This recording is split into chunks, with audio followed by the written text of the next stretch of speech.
All right. It's about that time to get started. Hello, welcome, everyone. Hello, Jay. Welcome. Hello. Hi, Thanks welcome. for having me. Yes. Yes, welcome to the stream that we're doing today. Impromptu stream. Because reasons, I guess. How are you doing today, Jay? Oh, not bad. How are you? I'm fine. I'm good. We're doing the stream. Yeah, that should be fun. Yeah. All right, let's review what we got going on the docket for today. So, yeah, serialized. Let me switch on over to that. Serialized. You know what that is, right? Yeah. It's the letterboxed for TV, to put it briefly. Yes. Letterboxd, of course, is that place where you can log and review films and diaries and such. Letterboxd is like a knockoff of that, but for TV. It is not as well kept as Letterboxd, but it has a lot of features that Letterboxd has, and you don't have to pay for those features, including stats. We love stats, don't we? Yeah, I part of the reason I pay for Letterbox is the stats. So it's nice that Serialized gives you that information at no extra charge. And no extra charge. Yeah. Today we're gonna just be taking a look at my serialized diary. I've been doing serialized since 2022, the summer of that year. It was Christopher who introduced it to me. So, Okay. uh, yeah. So I just was just wanting to take and review what we got going on. So, looking at my serialized page here, it seems that my time spent is like 10 months, 16,000 episodes, over 17,000. And that's like not really including the 20 years of just rewatching TV shows in general. So there's like a lot more. I'd say double this amount. A lot of TV watching. How about Yeah. you? Like, you don't do a whole lot of television I'm watching, do you? yeah, I'm at 3 months, 12 days. Yeah, I don't know. Part of it is just, yeah, I don't probably do as much TV watching as you. I also haven't gone through and like added every show that I can think of that I have seen the way that I've done on Letterboxd. Yeah. So my stats are a little bit different than yours. I have some well documented issues with watching TV, namely that I like to watch an episode a night, and then one night I can't do it. I'll do it. I'm like, okay, I'll watch it tomorrow. Next night, oh, something else came up. I'll watch it tomorrow, and then before you know it, it's been 7 years, and I'm still on season 3, episode 2 of Mr. Robot. Hmm. So Yeah. yeah, I enjoy going on Serialized and seeing what you're up to. So I'm interested to hear your thoughts on what you've been watching. Yeah. I think I enjoy watching TV more than I do watching films. Partially Okay. because you're spending more time watching TV. There's longer hours. There's like so much more stories. Um, Again, with the television format, you get to know your characters a lot better. And if you're watching cartoons, usually the action there is pretty good. So, uh, there's that aspect of this. Do I want to keep the music on for this? Because it's kind of annoying having it in the background for me. It's up to you. I have the live stream muted since we're just talking on Discord here. Yeah, I'll keep it, Here, I I'll turn guess. it on a second. Yeah, you See tell if me I how it can. sounds. Does it sound too much? Is it?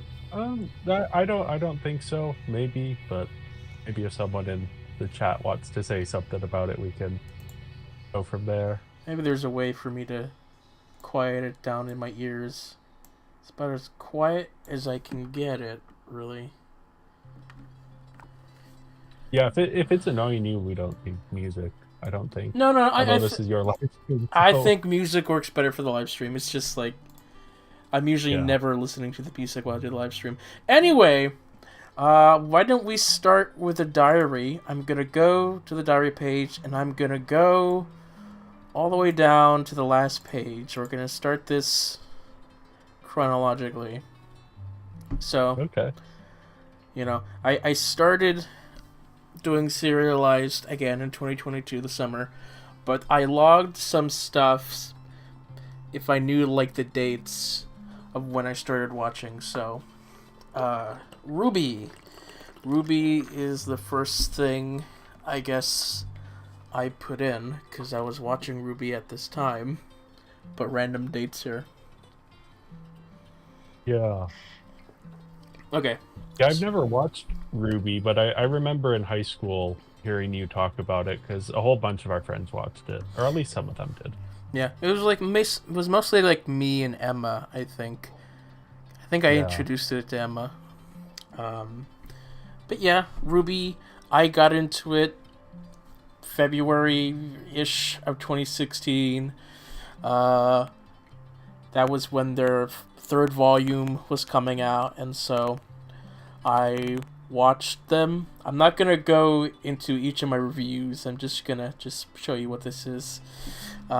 Yeah, Ruby. It was a fun show back in the day, made by the gamer company Rooster Teeth. Um, since then, quality has been a thing. So yeah, like, what do you know, Ruby, in general? I mean, yeah, I don't know a ton about it besides that when it was sort of first coming out, it was a huge deal because it was a YouTube show that was pretty high quality animation wise, I mean, considering the platform and everything. yeah, yeah, made by YouTubers, of course. Show Yeah. created by Monty who was known for doing like fantastic like fight choreography. Um, and unfortunately, he passed away after the second volume, while he was working on the third one. Okay. So the third one was kind of like the last volume where he had like input, and so it was really the last volume as well that a lot of his close team was working on. Because after that point, there were like a lot of changes and controversy behind the scenes, which eventually led to Rooster Teeth closing down this year. So that's the thing. Okay. But Yeah, I the think I think I had heard of that briefly. yeah, but these first three volumes, I enjoyed, especially at the time. They're pretty short episodes, and so I've rewatched the first three volumes. I think I counted at least like 15 times, just in like the year or two alone, after watching them. So, uh, yeah. So then moving down the line, you know, other seasons came out, and then now we're going into 2018. 2018, I rewatched the show called Constantine with Matt Ryan as the DC character. Have you ever seen this, or have you seen bits from this? Have you heard of it?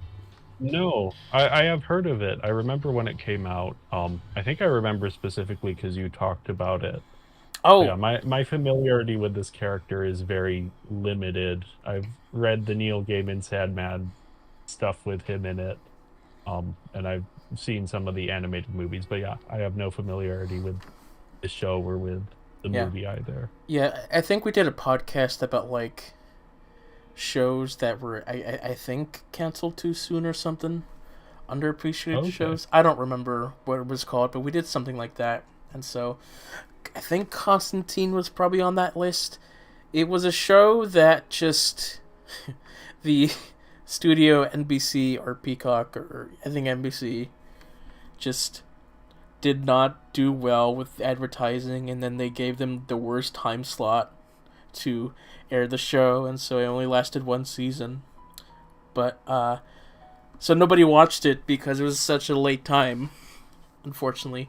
But Yeah.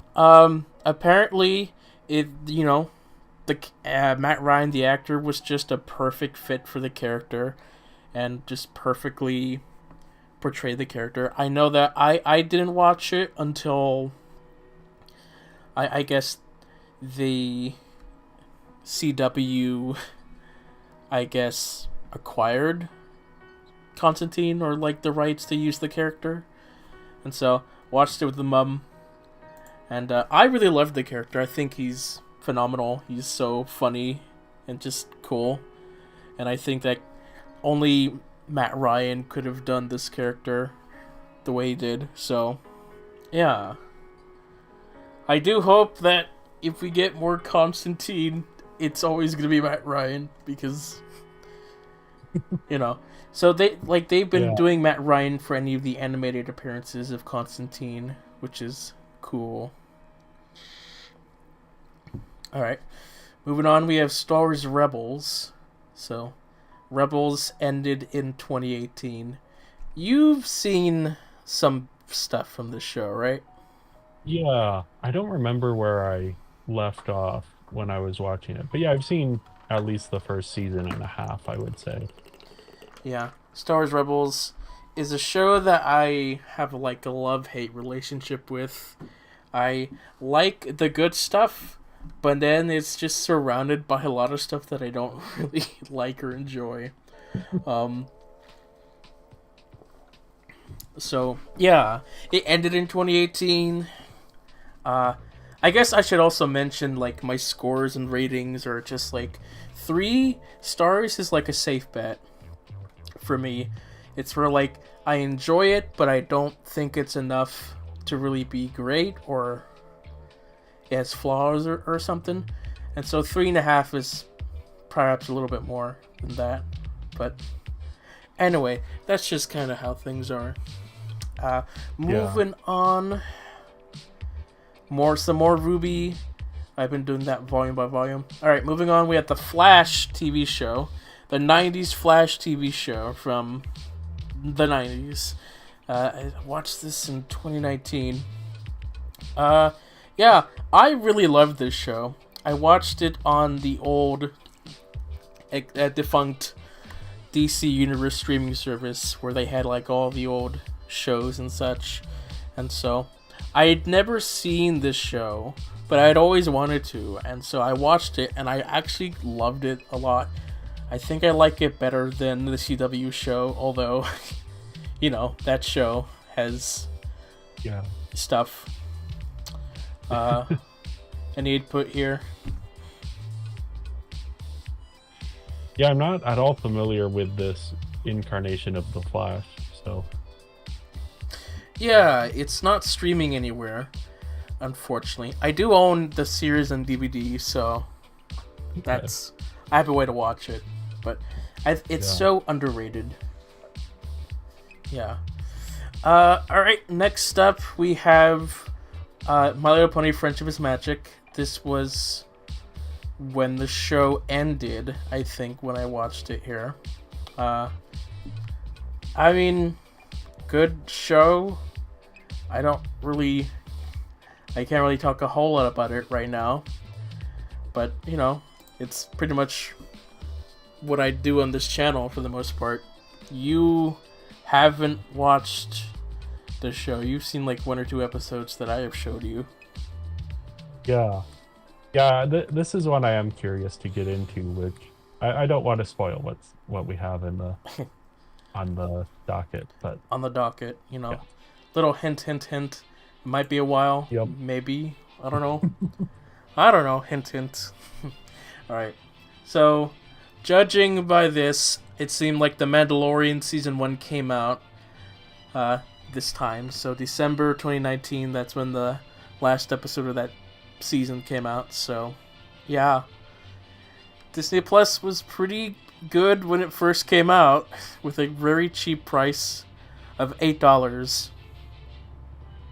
Man, $8 for Disney Plus. That doesn't sound right. Yeah, no ads. No ads as well. Yeah, Disney Plus like launched 3 hours before schedule, so like that was crazy.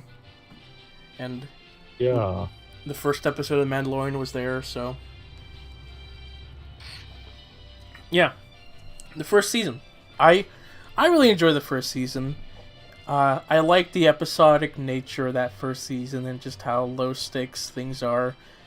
Like pretty much after that first season, things start to get more miniseries esque, where it's like a film almost. Yeah, I think seasons 1 and 2 do a pretty good job of telling more episodic stories. And then, yeah, I guess I haven't seen anything beyond the first 2 episodes of season 3. But yeah, watching the first season of The Mandalorian, I actually didn't see all of it until just before the second season started. I watched the first few episodes and then kind of fell off, as I tend to do with TV shows. But yeah, this was back when I still liked The Mandalorian as a concept. I remember seeing Baby Yoda for the first time, and that was just such a like revelation moment of like they're doing a puppet and it's the most adorable thing that has ever existed. And I remember just for the longest time it was like people were like starting to watch the episode and starting to find out about Baby Yoda, and then there was like started to become a little bit of a meme and then a little bit more of a meme, and then suddenly everyone was realizing, where is the Baby Yoda toys? Yeah, I am surprised at just how well they kept this a secret. It's like, Yeah, Baby Yoda showed up, and it was like, whoa, what? That was the most shocking thing. And the fact that, like, they chose not to give Baby Yoda to the toys was, yeah. I think, brilliant, in fact, to not leak things, but just still, that Christmas season, there was no Baby Yoda stuff. Yeah, no, I actually own some Baby Yoda toys. I think that's just kind of like, if you're a Star Wars fan at all, even slightly, you have something Baby Yoda. Yeah. Like that's just, it has become the big marketing genius move that of the Disney era, of like the character that they created that has become a merchandise franchise all on its own. Yeah. Um, Unfortunately, yeah, I mean the show is yeah. yeah. I mean, unfortunately, due to the success of the character, they can't move forward in some of the interesting directions that they maybe wanted to allude to. But I'll get to that at some point, maybe. Moving on down the list, let's see. Some more Ruby, and then I guess in 2020. Okay. Yeah, so 2020, I watched a bunch of things. One of them was Police Squad. Have you ever seen, like, the Naked Gun films? No, I haven't, but I've seen clips. Yeah. Well, Police Squad was the original TV show that the Naked Gun is based off of, or just Okay. the same people who made Police Squad made Naked Gun, and so a lot of the bits came from the show. But I actually enjoy the show more than I did the films. I think it was great, and it was one of those shows, of course, that ended after a short amount of episodes because of, well, being ahead of its time in terms of its quality base. I mean, comedy base. So, yeah, I recommend the show. It's only 6 episodes, so you could probably watch it in, like, that's not bad. whatever. You could probably find the episodes on YouTube, maybe. I don't know. Moving on, we have the anime No Game, No Life. Do you know this one? Yeah, I've actually seen a few episodes of it. I forget exactly why I gave up on it, but I mean, I have heard that that was not the worst decision to do, given I mean, where the show didn't end. yeah, the show, again, is just like one season to introduce you to the manga, and then no completion. So, yeah, very disappointing. It's really weird. I think I like the film, the anime film, than I do the actual show itself. Okay. So, yeah, I don't I didn't remember. realize that there was a. Yeah, the film is completely different from the show, which is probably why I like Okay. it.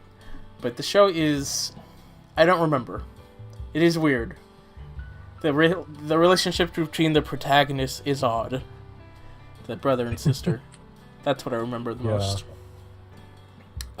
Also in May of 2020, we had the the return of the Clone Wars.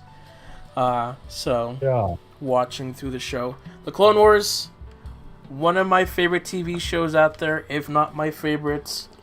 That's why it's 5 stars. Grew up with it. Love most episodes.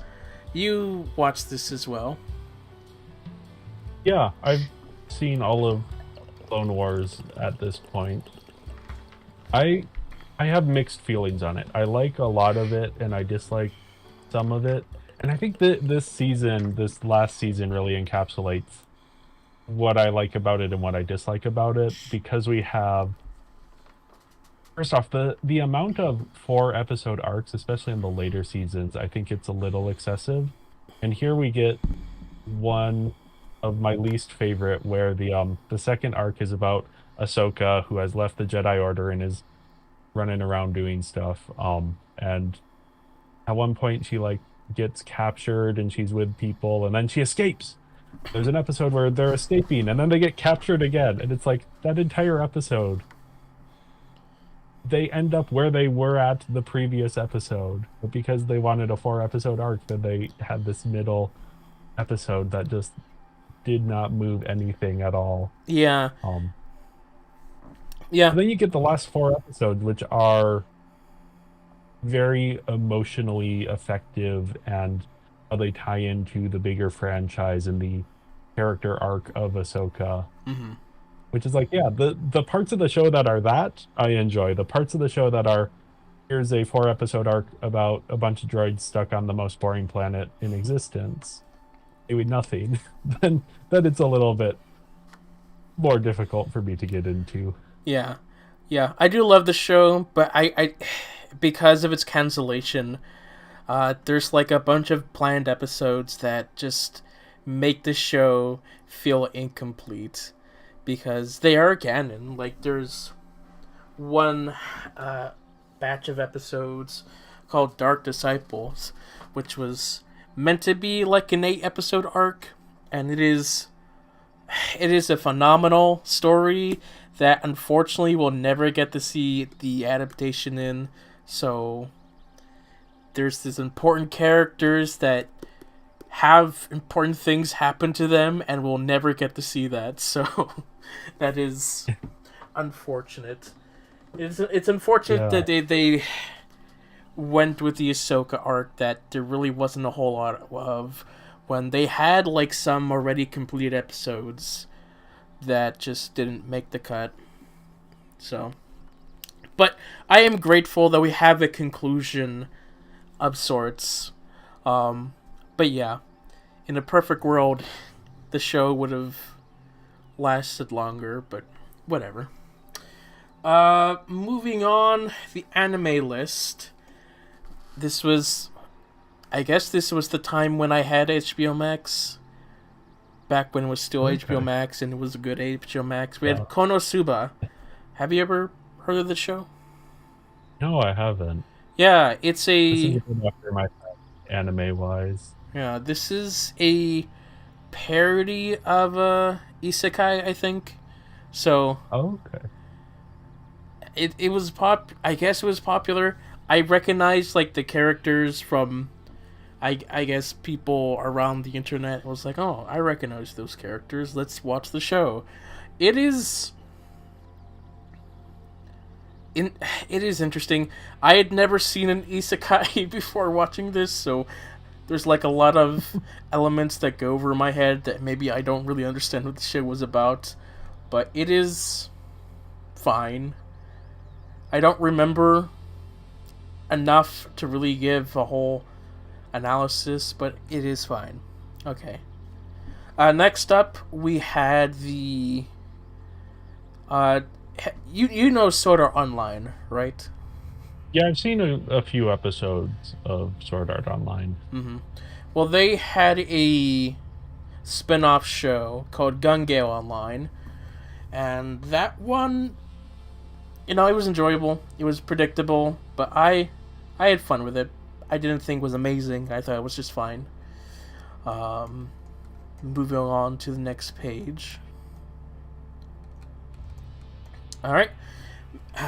Finishing off May of 2020, we had Red versus Blue, the other show that pretty much created the company of Rooster Teeth, which was this Halo Machinima series that got popular and they did a bunch of stuff. Have you ever heard of the show?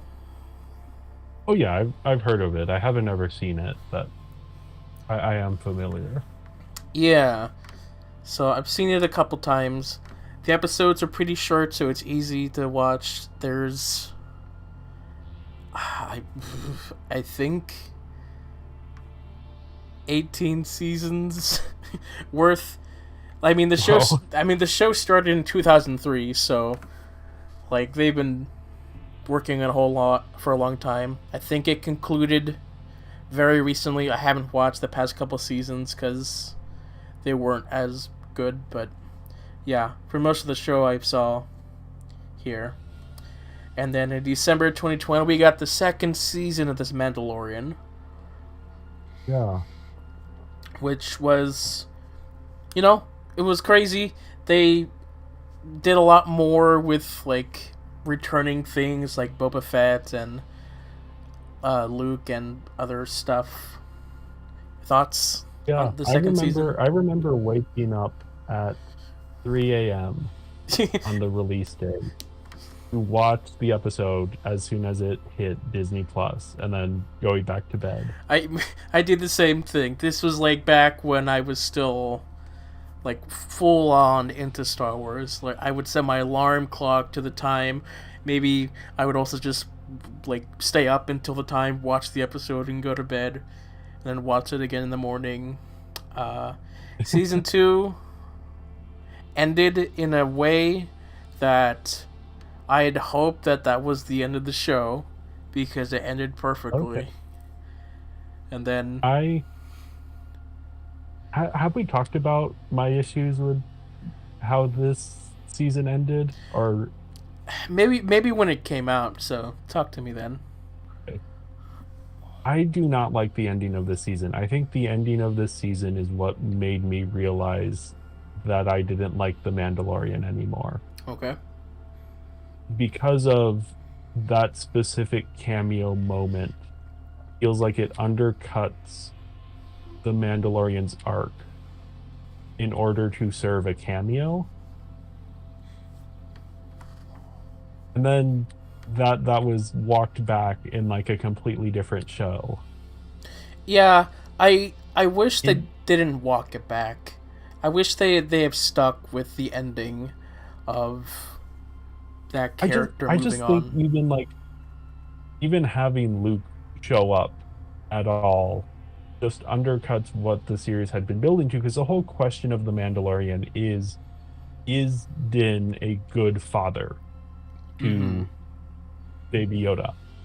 And this whole season is specifically about them, like him trying to be a good father and trying to protect him, and then he gets captured and taken to the spaceship, and then Din shows up and like successfully rescues him, but then oh no, there's this unsurmountable threat. What are they going to do? There's this interpersonal drama happening with the crew, and then Luke Skywalker shows up like Deus Ex Machina and takes Grogu away, and it feels like the show is saying, oh no, Din's actually not a good father and doesn't deserve to be Baby Yoda's parental figure. So it's But like it let so much down for the sake of a cameo that fine. It was a fine cameo. Yeah, it ruined the show for me to the extent that I haven't even seen more than one episode of The Mandalorian season 3, and I don't really care to. okay. I mean, I have a different perspective. But moving on, we have Yeah. WandaVision when that show came out. I give it 3 stars, and that was probably due because of the last couple of episodes. I Okay. I think looking back, WandaVision is the best Disney Plus miniseries from Marvel uh, of like the first couple years, I should say. It was the most creative. It was episodic. Each episode had a different style or thing going on, but it was like a lot of build up to something that I didn't fully love by the end. Yeah. I think looking at your review of this, I think we kind of maybe have opposite feelings about this because I loved this when it was just a sitcom using these characters and bringing in these other elements. And then the last two episodes where it kind of switches to be more of a not a Oh, traditional Marvel movie, but more of like a more plot driven, I and think we get the big CGI battles and that kind of stuff. sure. I think another thing is that they were the way they handled the Quicksilver in the show is probably another reason, like because they were just being Okay. too coy about the whole thing. Like this was like the whole, oh, is this how they're gonna do the multiverse and introducing the characters, and then they just didn't, and it just kind of felt like a waste of a golden opportunity for something instead of what I they wonder if it decided to do with feels the the same multiverse. way. Yeah. Yeah. It's I just was listening to because I watched and loved Agatha All Along, which is kind of the follow up to this. So I was listening to an interview with Jack Schaefer, who was one of the showrunners on WandaVision, and she talked about how the fan response to WandaVision was not what they had intended. They had intended it to be more of like a fun little entertaining piece rather than watching all of the fans come up with these insane theories. And this being like the first MCU TV show, there wasn't an awareness of what was possible. So, people were theorizing that Reed Richards would show up because someone mentioned a scientist in one episode. Yeah, I Yeah. think I think now there's like more managed expectations so that when something like Agatha All Along comes out, and I think that is maybe the best MCU TV show in part because they learned a lot from the successes and failures of WandaVision. But yeah, this is a very excellent show that is also like it has some issues in how it handles certain things and maybe some expectations that were set up that weren't fully that the creators weren't necessarily meaning to set up those expectations. Yeah. All right, moving on. Some more Ruby, and then we have the next Disney Plus Marvel show in the Falcon and the Winter Soldier, which is a show that is completely unnecessary because it ends the same way it begins, kind of, with I mean, there's character development. sure there is character development, but it's like Falcon, he was Captain America isk before the show began, because you could skip this. I'm talking more on like a personal, I, like I I know, emotional. sure, but I didn't really feel too much different watching through it. Like I can watch it; it is fine. It is so far of like what I've seen is the most like a film out of the Disney Plus Marvel shows in terms of Okay. each episode, how it works, but it is. I didn't feel like there was really enough to justify this show. Yeah, Uh, I think it kind of muddles what it is trying to do, especially in the last couple episodes. How it's trying to be a response to like the blip and this giant thing that happened in the Marvel universe and trying to look at the consequences of that, but still kind of getting stuck in the Marvel. We need a big action scene. We need humor in these specific types of character beats. mm-hmm. Yeah. Uh, Alright, the next thing I watched was the Naruto. Naruto the anime. Do you know Naruto? I have heard of the show. I haven't seen any episodes. Yeah. Like, this was one of those things that, like, friends from, like, elementary, middle school, like, they would watch it, they loved it. it was something that I was always aware of, but never really gotten into because it was different. It was anime. That was a different thing to me. So I guess in 21, I finally watched through the show. I think I probably spent like a year watching it. For like long form shows, it takes me a while to watch things because I'm able to binge like 3 seasons and then I'm kind of like burnt out. So yeah, Naruto. I enjoyed Naruto for the most part, I think, but its sequel series. Where's my review? Its sequel series, I think I enjoy more. Okay. Yeah. Moving on, we have the 60s Batman TV show, which I love in all its campy glory. I love Adam West. I love all the characters. I like how it's very fun and comic booky. It's like a fun thing to watch with the whole family. Yeah, I haven't seen the show, but I have seen the film, and it is maybe my second favorite Batman film. Just in terms of like, it's so much fun. The humor is just perfect. I watched it with my parents, and we all had a blast. So Yeah. I can second that. Yeah. I mean, this was also a show. This is kind of like my Batman growing up. Because, you know, we of course, there was the Nolan trilogy that came out, but, like, other than that, I only ever watched the 60s show, some BTAS, and maybe the 2004, the Batman cartoon. But for the longest time, this was what I knew of to be Batman, and I loved it as a kid. So, yeah. And then, moving on, we had Loki, Season 1. I feel that Loki's overrated. I think you enjoy it better than I do. I like Season 1. I don't like Season 2. I also haven't seen Season 1 in several years. I don't like either season. I feel like they are a waste of potential. And Okay. I do not understand the craze behind the show. I don't know how they're peak at all. People talking how this is amazing. It makes me think like they have not seen a whole lot of like things that have to do with time travel or a whole lot of TV shows in general. Because I think like this doesn't do anything to utilize its concepts at all.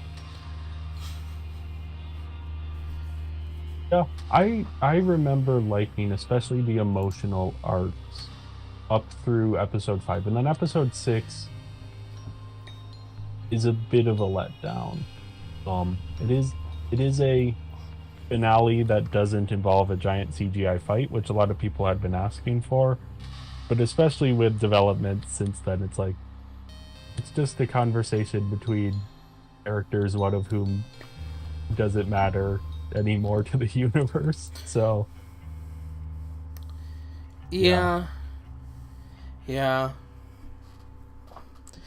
I just really felt like I just really wish that they could like do more with the concept of Loki and the TVA that they just didn't do at all in the show. There's just more about talking about stuff that I just didn't really care about. But moving on, we have the Bad Batch. Have you ever seen anything from the Bad Batch? no, we were talking about the Clone Wars. That's where they're introduced.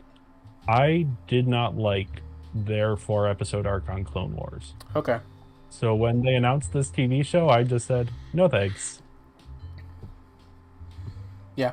I think it is a fine Star Wars show. It's enjoyable. I can watch it. It looks cool. The animation's good. I don't really have any qualms with it. I don't have anything that I find amazing or fantastic. I think I like the first season, and I like the others fine, but I don't have the same draw as I do with Clone Wars. Uh, so yeah, there's that. All right. Moving on. I watched the two different Justice League shows, Justice League and Justice League Unlimited. Uh, cool cartoons. Have you ever seen stuff from this? I've probably seen clips. I haven't seen the shows themselves though. Yeah. This is, I feel like this is the way that you do the Justice League. That I the entire DCAU is pretty much should be a blueprint to how to do DC, and we'll see if we ever get to that point. But if not, we just have this here. So yeah, I enjoy the shows. I think they're pretty solid. They do a lot of cool stuff. I mean, they're iconic for reasons. So yeah. Yeah. Next up, we have What If. This is the first season. Yeah. What If? What do you think about What If from what you've seen? Yeah, I remember enjoying the first season for what it was, and specific episodes really enjoying them. Um, but the second season, I've been just started to watch it through. I just watched the first couple episodes a couple weeks ago, and what I found with that is my response to the show is very different from other people's responses. Where when they did the episode of season 2 where it's Nebula on, I think it's Xandar doing like a Blade Runner parody, not parody, but like Blade Runner inspired plot. And I actually really enjoyed it. And then I went down to the responses on Serialized, and people were complaining about like, this is the worst episode ever. And I was realizing, oh, people seem to like What If when it is answering questions like a how it should have ended type video. Whereas I prefer What If as like, hey, let's explore some different genres or different characters who don't get the spotlight in the mainline movies. As opposed to like, I don't care if the What If is something dumb as long as the episode itself is interesting. Yeah, I think with the Nebula episode, I had a lot of issues because the show is What If, but it's What If centralized over the MCU, which I think really limits it. And so there's just a lot of portions of the episode. It's like, okay, so why are these characters in this situation? Like, they shouldn't be at this point of time. I don't know why they're here, why this is a thing, and that's what I feel like the What If should be doing. It's my main issue with What If is that they don't do What If to the fullest degree. So it should be like, what if this thing changed this, and so you have to see the scenario for everything, and not just, well, we're just gonna put this character here because we want to put this character there. So yeah, I would say that seems to be what more people think. I like what they did, at least with that specific episode. I have not finished season 2, and there were episodes in season 1 that I wasn't as big of a fan of. So yeah. Yeah. Again, I think the biggest issue I have is they limit it to the MCU, and then they just don't go far enough in their what ifness. So that's what I feel. Then moving on, I watched the first season of Young Justice, which is... Young Justice Season 1 is one of my favorite things from DC. I think it is really well done, great characters, a very tight-knit script throughout the whole season, and unfortunately I think that it falls off after the first season and never quite gets to this point. But have you ever seen or heard stuff from Young Justice? Oh, I've definitely heard of it. I have not seen it though. Yeah. Next up, we have the Spectacular Spider-Man animated series, which to me is the best representations of Spider-Man you could do. It has a good understanding of its characters and lore. And unfortunately, it got canceled after 2 seasons because Disney acquired the cartoon rights to Spider-Man, and so it's whatever. Have you heard of this? No, I haven't. Okay. Well, I would recommend it, but you don't really watch shows. But yeah, I always recommend this one if you want to see Spider-Man at his best when he can be Spider-Man with no limitations. You get to see his rogues gallery in their comic way, done in a animation style. I think watch the show. It's pretty good. Okay. All right, I next might is check out an episode or two. yeah. It's hard to find the show on streaming because of the different rights issues with it, but if you can find it whenever it has the chance to be on something, I'd say go for it. Otherwise, just find it on DVD, which you can do easily. Next up is the Looney Tunes show, which was this weird show that they made in the 2010s, which is like a sort of sitcom, I guess. Oh. It is so different for anything Looney Tunes, but I just really enjoyed it. It's like it's Looney Tunes living in the suburbs. Like that sounds like a weird concept, but it's so Yeah. I think it's so fun. I think that the way they do the characters is entertaining for the show. And it only had 2 seasons. I don't think it did quite well. Makes sense. But yeah, this is what I go to for Looney Tunes. Okay. Not every episode's great, but I enjoyed the antics of it.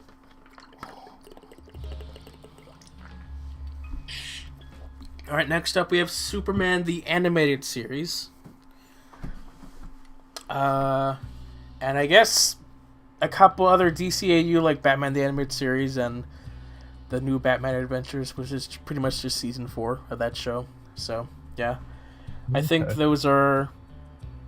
the best, to me that's the best representation of Batman and an animated Superman out there. Yeah. Yeah, I haven't seen any of these, so I can't really comment on. I mean, you've seen Batman, BTAS.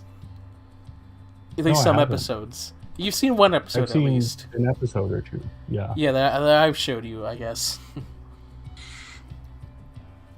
All right. Well, next up is Star Wars Droids, the 80s cartoon that is about C-3PO and R2-D2. Yeah. And this is a weird one because it's a Star Wars spin-off, not approved, not canon at all, and it's like in the 80s, and it's like the 80s perspective of Star Wars, and it's pretty weird.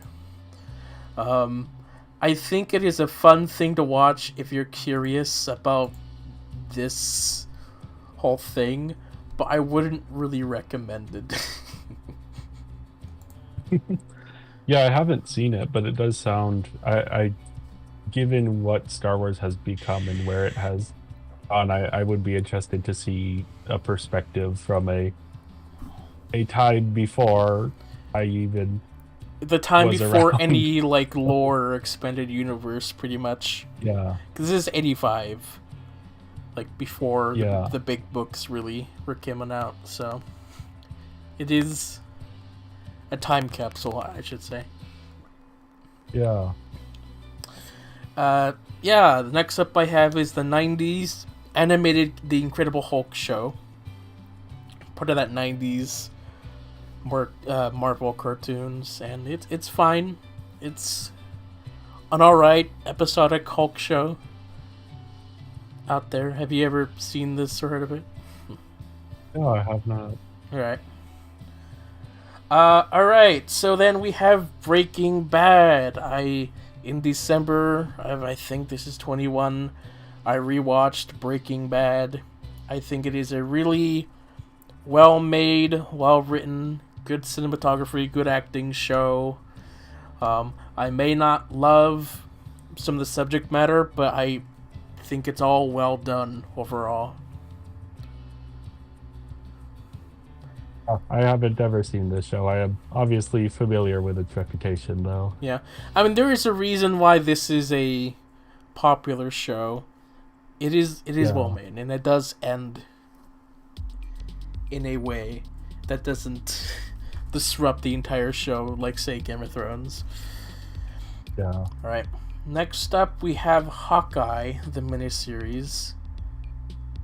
Uh, I enjoyed the show coming out. I really liked Kate Bishop as a character, but I Yeah, don't. Yeah, she's great. I don't love. as a young Avengers fan, I was so excited to see her and to have Haley Steinfeld, who perfectly embodies her, Mhm. play this character. Yeah, there are some aspects that I don't love about the show.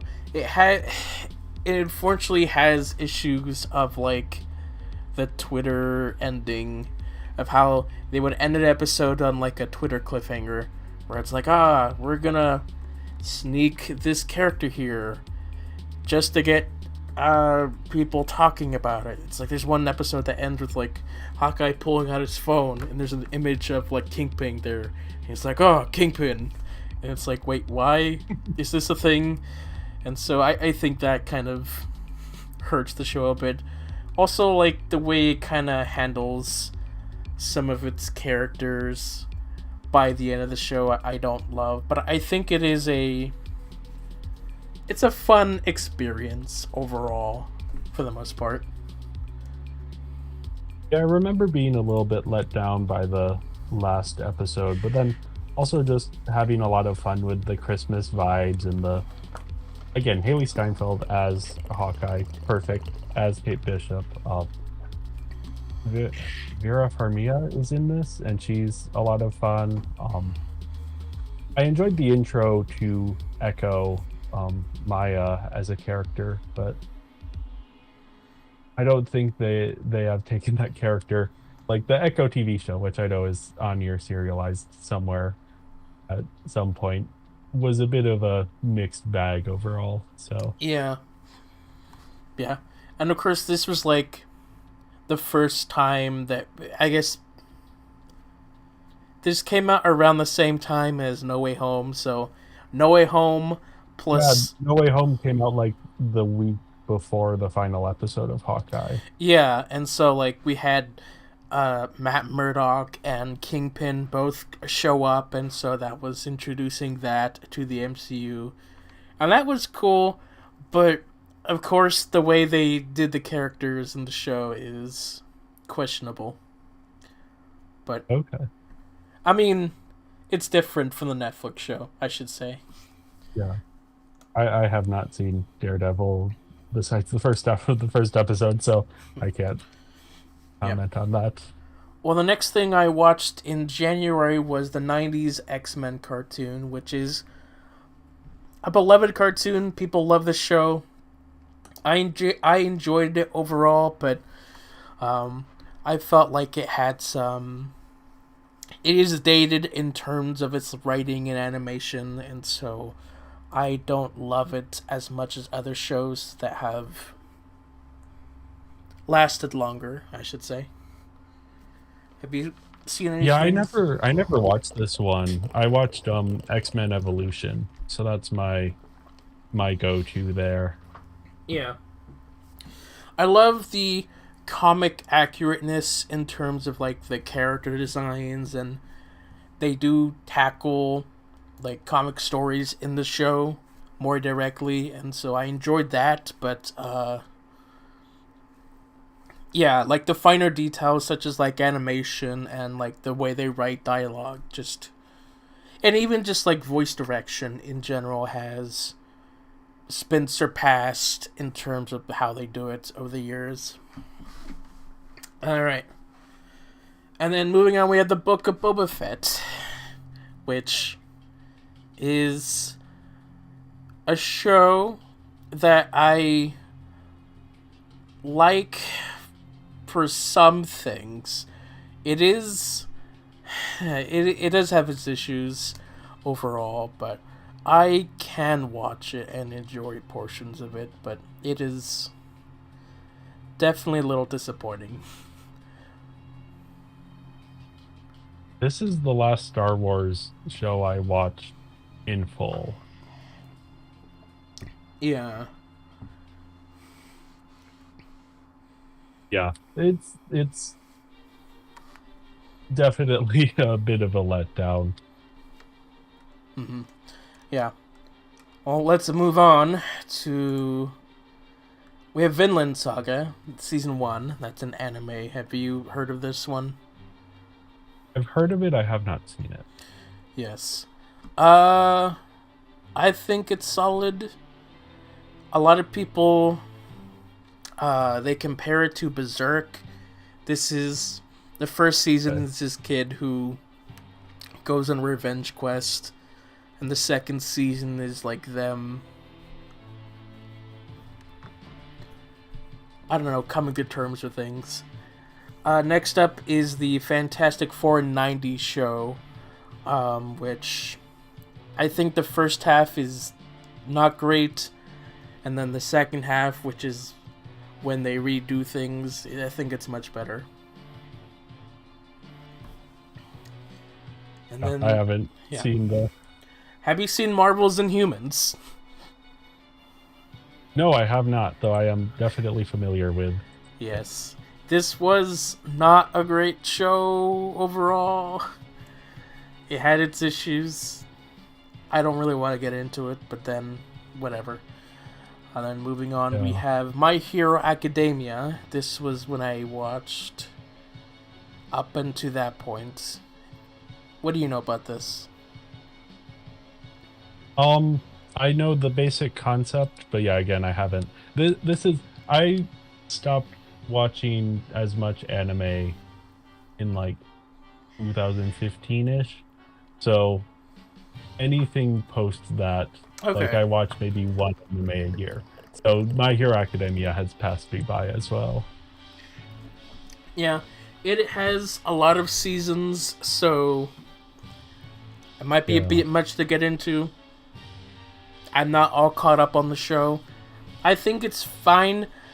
I think that it's just probably too long for me in terms of it, like how long it takes its story to go forward. Um, then moving on, we have the cartoon The Avengers Earth's Mightiest Heroes, which I think it is the best Avengers cartoon out there. It's pretty cool. Yeah. Yeah, this is one I've actually seen. I remember enjoying it. I watched it post the Avengers movie coming out. But that was my introduction to a lot of characters like Wasp. Um, and yeah, it was fun to see a more comics accurate version of the team, though obviously still its own thing. Yeah. Can you excuse me for a sec? I need to use the bathroom. Yep. Alright. Can you stall for the stream? Yeah, I can stall. I can start going through some of my serialized Or you could talk more about the show if you want. on the show. Well, yeah, I haven't seen Earth's Mightiest Heroes in a while, so let me just pull up what I have here on my own, just for fun, just to stall. Yeah, Game of Thrones. I assume John will bring that up on his serialized. I don't know if he watched that post when the cutoff is here. But yeah, that one we'll see. Fleabag, which I love, a show that is so good. I've seen it 3 times now. Very short, a lot of fun. Wild China here. I don't think I watched that. That is one that is difficult to find. But my parents have the DVD, and it is in the style of the BBC Nature documentaries. That is about China. which is just like it's such an interesting view of that country that you don't normally get to see that much of portrayed in the media. Um, yeah, I basically just watch Marvel shows and then occasionally I'll catch up on a season of American Horror Story or whatever Mike Flanagan puts out. So I don't watch nearly as much TV as John does. Yeah. Well, moving on the TV stuff that I did watch. Let's see. March of 22, I watched a lot of anime. Yeah. There's like a point each year where I get really into wanting to watch anime, and so I watch like a bunch of shows.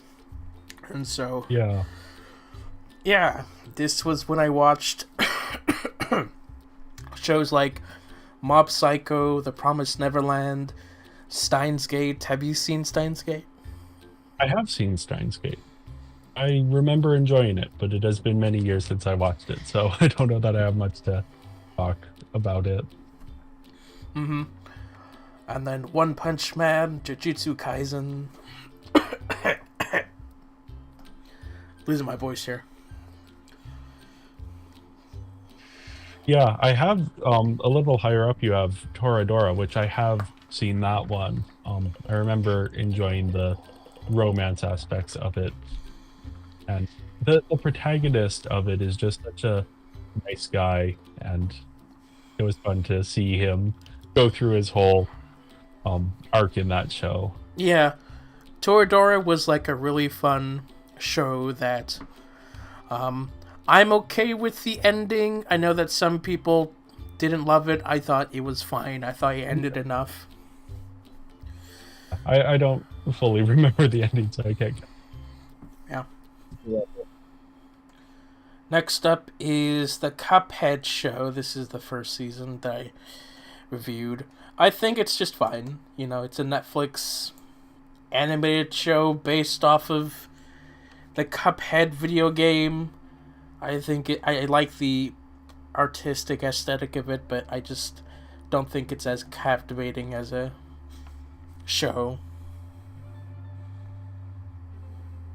Yeah, I haven't seen this one or played the game, honestly.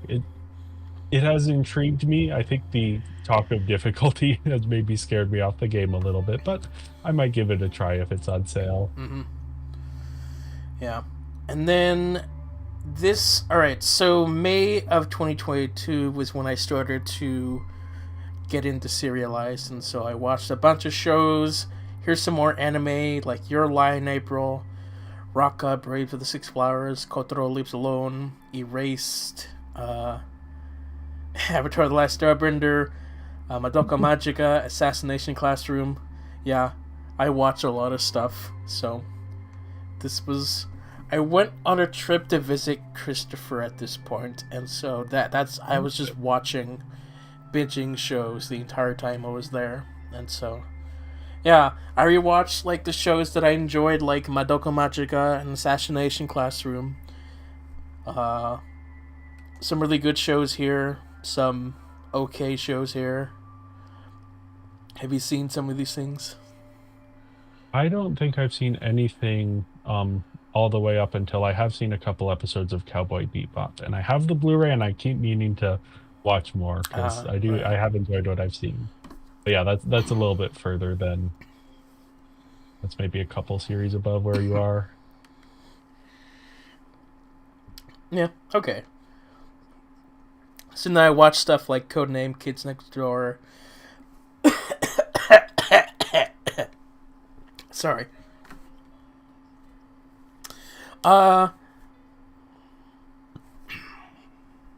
Samurai Jack, Violet Evergarden. Samurai Jack was a really fun Cartoon Network show. I don't know if you... I, I keep asking. I What do have you... not. Okay. No, yeah. It, it's you and I are opposite with TV and movies, where I have seen a lot of random movies that you haven't seen, and then with TV, you've seen way more TV than I have. Yeah. Yeah. My sisters are big fans of Violet Evergarden, so I will bring that up, that they really enjoy it. I've never seen it, although seeing the review here that it's Full Metal Alchemist meets Downton Abbey, I do like Downton Abbey, so maybe Yeah. I should give it a try. Yeah, well, that's my apparently that's my most liked review that I've made. Oh, I guess oh people. yeah, I'm seeing 26 likes. Wow, that's more than I've gotten on any Yeah, review platform. but yeah, I did really enjoy Violet Evergarden. I thought it is beautifully animated. I should say, the art is just gorgeous. Uh, you may or may not like the story. That depends on you, but the art is gorgeous. All right, so we have Godzilla Singular Point, which is a Godzilla anime where Godzilla doesn't show up until halfway through, and it's just so not great. I don't understand the show at all. So, yeah. And then I went through the entire Netflix Marvels show season by season. So, Daredevil, Jessica Jones, Code Geass, you know. That's my favorite Marvel Netflix show. Yeah. Yeah. So yeah, these three seasons are like my favorites from the Netflix Marvel shows. Daredevil is my favorite, but that first season of Jessica Jones was just fantastic. You've Yeah, I seen the remember really first like. season, right? Or Yeah, just Jessica yeah. Jones is the only one that I've seen in full. I haven't seen season 3, but I have seen all of seasons 1 and 2 of the Netflix series. Hmm. Yeah, I keep hoping that they bring Kristen Ritter back to MCU stuff because she is just so good in this role, and it's such an interesting character. It was such a counterpoint to any of the other heroes in the Marvel universe that we've seen thus far. Yeah. Scrolling up, we have Code Geass. Of course, this was an anime that you and we talked a bunch of when I watched it. Yeah. Yeah, I remember really enjoying it. It's been several years since I've seen it, but it Yeah, was one of my favorites when I watched anime. yeah. Couple other anime stuff like Anoha Flower we saw that day, and then Little Witch Academia. Yeah. Have you you've heard of this at all? I've heard of it. I have not seen it. I think I've heard the outro song, and that's most of my familiarity with it. Okay. Yeah, and then I think you have Luke Cage here, which I've seen the first half of the first episode, which is a trend for me with these Marvel Netflix shows, but I kept meaning to get around to more of it. I remember the visual style of it was interesting. And it has, is it Mahershala Ali in it? Yeah. So kind of interesting that he is then coming back to hopefully at some point play Yeah. Blade, but I think the first season is fine. I think 13 episodes was just too much for the story yeah. that they were going for, and so the pacing is just really slow, a little bit too slow for me. So, yeah. Plus, it's like for a specific audience that I'm not, so I can't really speak too much about that. Yep. And so then, Yeah, I've been meaning to get these yep. Marvel Netflix shows, and I'll probably do it eventually. Then we got Moon Knight, which I thought was an alright miniseries. Yeah, I liked this one. I didn't love the plot or the overall story, but it was alright. I liked that they were leaning into the horror elements more than Marvel had up to that point. Um, this is another one that I kind of want to rewatch at some point, just because I like the Moon Knight character. Mm-hmm. I haven't read many comics, but I have read some comics with the character, so it was just fun to like get this character who I kind of thought would never show up in the Marvel universe, in a live action capacity to show up and have something to do. Yep. Next was the Obi-Wan TV show, which was a little. I think this was like the first one that felt like it was supposed to be a film, and so I think like I if you think Book of cut, Boba Fett fits in that as well, though. you kind of there, it was just like a couple episodes were like flashbacks, and then we were caught up, and then it was Mandalorian, and then it was the Yeah, rest. This one, like from beginning to end, was pretty much a film. But I didn't. I don't love it when they try to make it a film. I think that if you're doing a show, make it a show, make it episodic. Because when they try to do it like a film, it's just it's extended. The pacing is so slow, nothing really happens, and then the budget gets wasted, and it makes moments that should be great not so great. yeah. I remember watching this one, and halfway through the episode, Obi-Wan is wearing a pair of gloves. And I was like, oh, I bought those gloves at Spirit Halloween 2 years ago. So that was a point where like the realism of the show kind of was like, okay, they didn't get enough time for pre-production, so the costumes aren't quite there. And then I finished the first episode and I thought, you know what? I don't have to watch any more of this if I don't want to. And so I didn't. Yeah, And that was the beginning of me not watching Star Wars anymore. And I think I have so far been the happier for it. Hmm. Um, I I'll typically catch like to episodes here and there. finish what I begin. So like, if I watch the first episode of something, I typically will try to finish it. And if I don't enjoy watching it a couple episodes into it, then I probably will stop.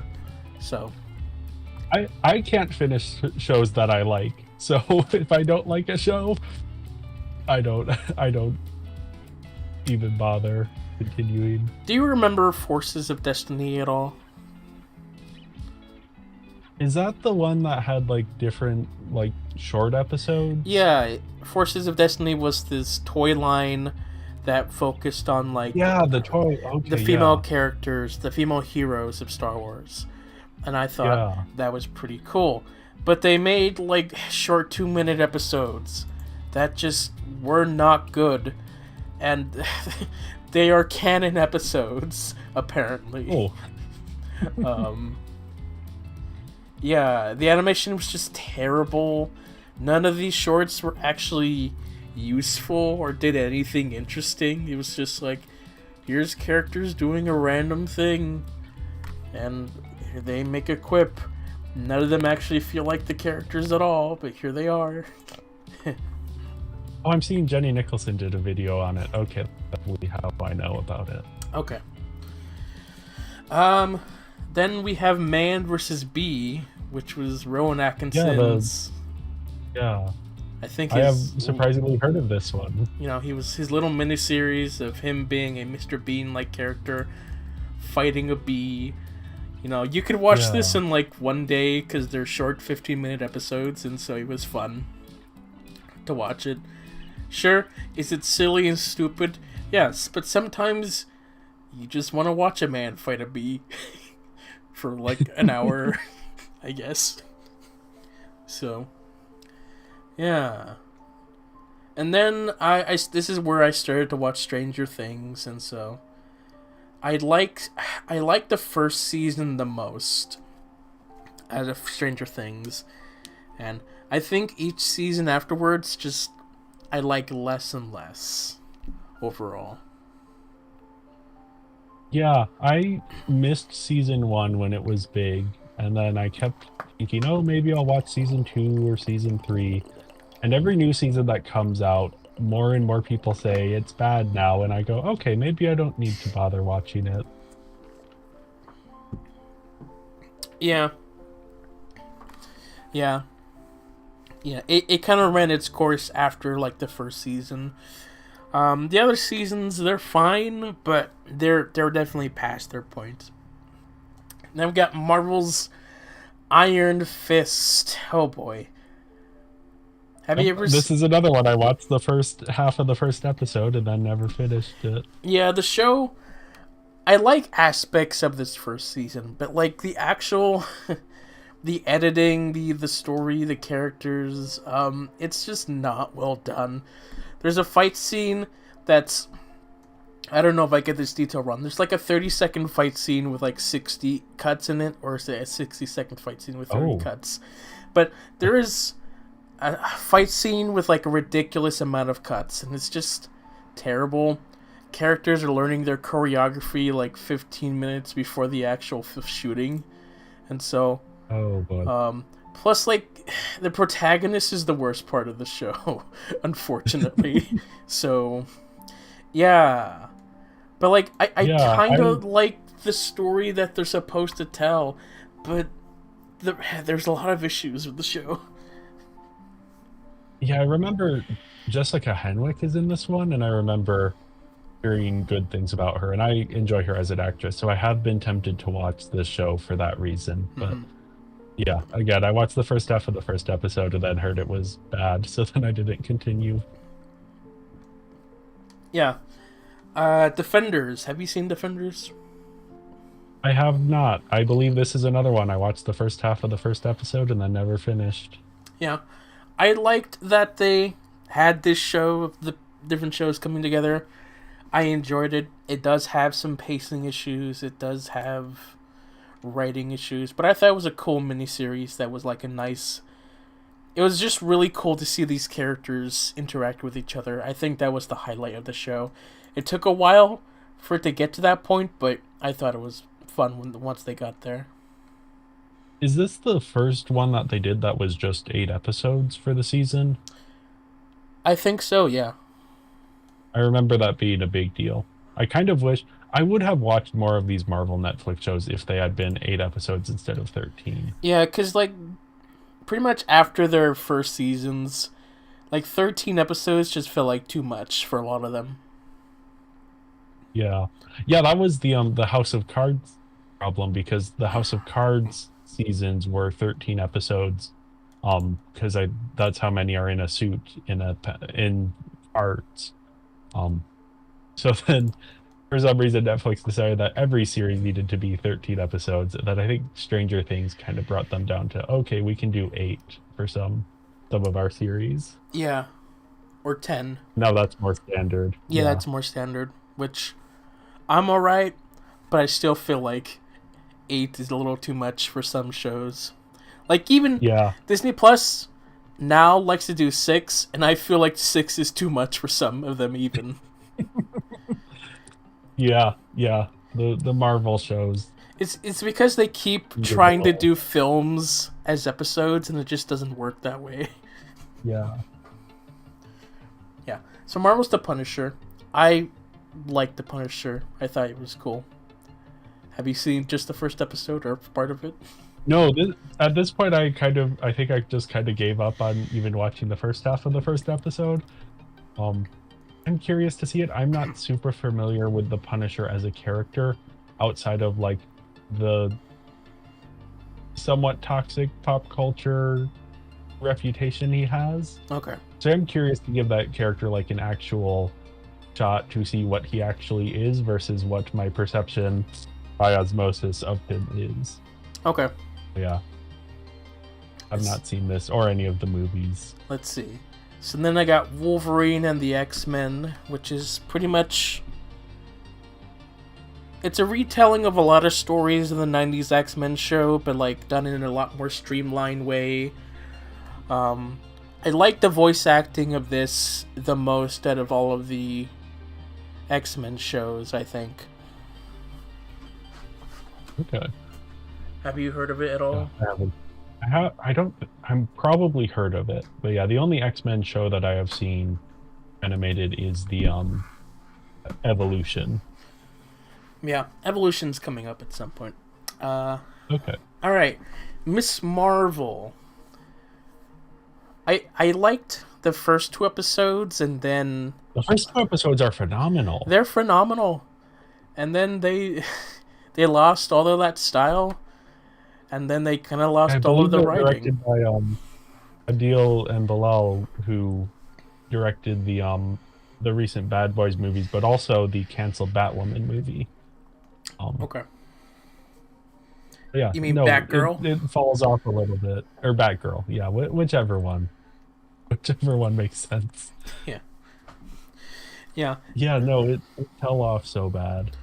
I mean, I have other issues besides that, more like in terms of like the characters' power sets or just the overall. Yeah. Like the villain, you have a villain that shows up just the first episode and the last episode, and the other episodes is just boring other villains, unfortunately. Yeah. Yeah, it does. I do agree on her powers. I think they've done a good job making it work, but it is very different from what it is in the comics. And I know that is very disappointing for people. And also, like, making her a mutant, like, I don't care about that stuff. Just put the X-Men in the Marvel universe or don't. Stop like teasing it in different things. Yeah. I guess apparently she's an Inhuman in the comics. I don't know. I don't care about her character in the comics. I love Iman Vellani as this character. She is so perfect. Just phenomenal, a ray of sunshine. I think she should be in every Marvel project because she is just fun. Yeah. And then the next thing I watched was All Noah Zero, which is an anime that I think I enjoyed the first half, and then they try and do like God Kia's switcheroo or something, and I didn't love it Oh, after that point. It's just fine. Is pretty basic, I should say. Then I put the Light and Magic, which is a documentary series about industrial light and magic, that visual VFX thing miniseries. I think it's pretty good. yeah. And then I have Yeah, I haven't even heard of this, but yeah. yeah. Then I have Better Call Saul. The show ended in August of 2022. It is. I kind of enjoy it better than Breaking Bad. Um, but a lot of the reasons why I enjoy it is because of Breaking Bad, and so it kind of goes hand in hand together. But it's a really good show. Yeah, I haven't seen this one. I would say I haven't seen Breaking Bad either, so but it is definitely what I am familiar with Mm-hmm. just by cultural. Yeah. Yeah. So then we got a couple things here. Teen Titans Go, and then Aquaman King of Atlantis, which is just a 3 episode show um, that is no longer on Max. It was a Max original, and it's no longer on Max. So it is a weird show with pretty dry humor, but it is quite entertaining, I should Okay. say. And of course, Teen Titans Go, which is like, it is watchable and sometimes entertaining, but you cannot take it seriously at all. You know, it's that watch in the background type show, I guess. Okay. Yeah. Yeah, I haven't seen that or the other Teen Titans show that people liked more. All right, but you have seen X-Men Evolution. Yes, I have. I am a fan of it. I have not seen it in since I was very young in like middle school or something. Yeah, Yeah, I just remember it being a good mix of characters. Or Nightcrawler, just so much fun. I love his character and his struggle within the world. I think yeah, he's just such a compelling, um, yeah, someone who has not translated to the movies except for X2, where they did a very good job with his character, and then mm, yeah, it's a shame because Cody Smith McPhee is such a good actor, and they got him in the role, and he looks good with the makeup. But yeah, they don't do anything with that character in the reboot movies. yeah. Out of like the 3 X-Men shows that I watched, this was probably my favorite one, and I liked it because of like the character arcs of each one. This one is less about the overall story and more about the characters. And it's a very 2000s show, and so elements are Oh yeah, outdated. But um, I thought it did a really good job at doing the characters. And they make a choice of making the characters relatable as high school students. but it does help with their character growth overall. Yeah. And then there's a Wolverine anime. Yes, I have the DVD. I Oh, have not watched it, but yeah. It sounds like a really cool idea, but like, I don't know. It just isn't that interesting of a show. The Wolverine voice in the dub, uh, just sounds like someone trying to do an impression of trying to sound edgy. It's like, I'm Wolverine, yeah. Instead of trying to get a cool sounding guy. I don't remember the show, the details about why I don't like it as much, but it's really just it's dragged on for too long overall. Yes. Then there's the 90s Iron Man and Silver Surfer shows. The Iron Man show, not that great. Silver Surfer, actually quite decent and existential. I'd like to hear that. Yeah. I am curious because I'm not super familiar with the Silver Surfer as a character, so it seems kind of weird to base a show around him. Um, I Yeah. know he has comics, so maybe it isn't, but yeah, just looking at the poster on Serialized, it looks like it has some cosmic elements to it, which sounds like a fun change of pace from what these superhero shows usually are. Yeah, like he's just traveling through space and then just having deep philosophical ideas the entire time. And then the show ends on a to be continued. Like Oh, they were definitely wanting to have a second season that never came, and so it's just like, oh, the story doesn't even end. It's like the story ends with Galactus destroying the entire universe, and then it's to be continued question mark. Well, guess we know what happened. yeah. Yeah. Alright. So we have the X-Men anime. Did you know about this? Yeah. Yes, I also have the DVD for that. Okay. It is a little weird. It is a much darker story. Um, it is serviceable. It's fine. You can watch it. That is my 2 cents on that. Have you? You have the DVD, but you haven't seen it at all. I have the DVD, but I haven't seen it.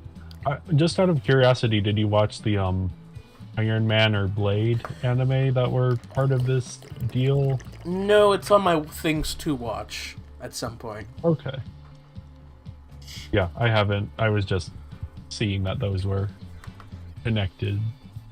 Not like connected universe thing, but Those were within like the four company. things that they made a show for. So yeah. Yeah. Next anime is Call Me Can Communicate, which a fine little slice of life thing, I guess. Yeah, my sister was a big fan of this one. I only saw bits and pieces of it as I was passing through the room. Yeah, I mean each episode is about the same thing, kind of. Not really, but Yeah. generally you watch one episode, you kind of get the gist of it. So I enjoy it. Um, there hasn't been any more recently, so I don't know what happened. So Cobra Kai is it is what I consider the best soap opera out there, Okay. because it is such a soap opera and how it does drama in between the characters. But I think it is one of the best nostalgia made like revival shows out there. It fixes a lot of problems that I've had with the films, and I think the show overall is fine. I don't love the soap opera teen drama stuff, but I like the karate, and I like some of the stuff they do. Again, soap opera, but I love it. All right, here's some more stuff. We got the second season of Jessica Jones, She-Hulk, Rings of Power, Luke Cage, Iron Fist. Yeah, I've seen a couple of these. I saw Jessica Jones season 2. Is that the one where her mom shows up, or is that season 3? That's season 2. Okay, that's kind of when I started not liking the show as much. Yeah, again, that's also where Trish starts. There's a lot of things in season 2 that I don't love. They kind of undermine characters in some way, and then they just, I don't know. The things that they set up in the first season, they wasted essentially, and then I don't think 13 episodes was really worth the story that they were trying to do with this one. But it is a generally fine season overall. I mean, Kilgrave, was just such a peak villain that anyone else was just a downgrade, essentially. Yeah. And then She-Hulk, I enjoy She-Hulk. I know you don't as much. It never quite fully hit the potential of what I was hoping it would be. It sometimes got close. But like a weekly 30-minute sitcom set in the MCU is such a perfect idea, especially to frame it as like a legal comedy. And there are episodes that I love. When it is someone shows up, they have a superhero related case that She-Hulk has to help them solve, and then they've solved it by the end of the episode. That kind of stuff I really, really like. I like the meta stuff at the end. Like the bigger overarching season stuff doesn't quite work as well for me, and the episodes that are less about the individual plots and more about big machinations going on, I didn't love those as much. That said, I do still really like the show, and I hope we see more of this character. Tatiana Maslany, phenomenal in this role. Yeah. Like, she has so much charisma and is so funny. I'm generally on the same page as you, as I preferred it when it was a court drama, smaller scale thing, and when they went to the bigger stuff, I didn't quite like it as much. But then I really wish that they delved more into the fourth wall breaking aspect, the meta aspect of the character throughout the show than just in that final episode. Because it just kind of comes out of nowhere if you don't know anything about the character. I wish they set that up a little bit more throughout the show. But, yeah. Rings of Power. Have you seen it? I have seen 3 episodes. I didn't dislike it. This is one where I was watching it as it came out, and then something came up one week and I didn't see the episode, and then I fell off of it. And then after the first season I'd come out and I heard nothing happens in the first season.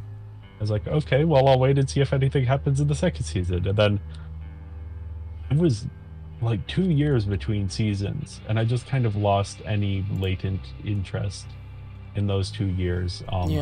So then when season 2 came out, I caught bits and pieces of it as my mom was watching, and it was just kind of like, oh, this doesn't really hold interest to me, despite being a fan of Tolkien and of Lord of the Rings films. It's a bunch of characters standing around. It's the thing that all TV is, where it's like, here's 2 characters standing in a room talking. And it's like, at a certain point, it's just like, I want to watch something that's not just 2 characters standing around in a room. I think the show, it looks gorgeous. It is one of the best looking things out there. Unfortunately, a show cannot stand on just looks alone, because there needs to be an actual story. And there is not a clear story for like half the show. So, yeah. It was a lot of nothing going on. Just characters talking, like you said. And then, of course, there are like the rights issues with the source material, of course, that kind of Yeah. You get into that, but Yeah, they're adapting 3 pages. Yeah, essentially. It is ridiculous how little material they have to build off of. Yeah. Moving on, Luke Cage and Iron Fist. Iron Fist Season 2 is an improvement. The editing is better. Okay.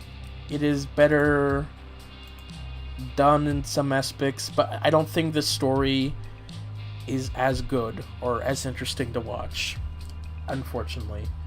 But it is a technical improvement, I should say. Yeah. And then, of course, the other stuff like Daredevil and Punisher. Tales of the Jedi. Have you seen any of that? I have not. I have heard whispers about it, but I have not seen any of the.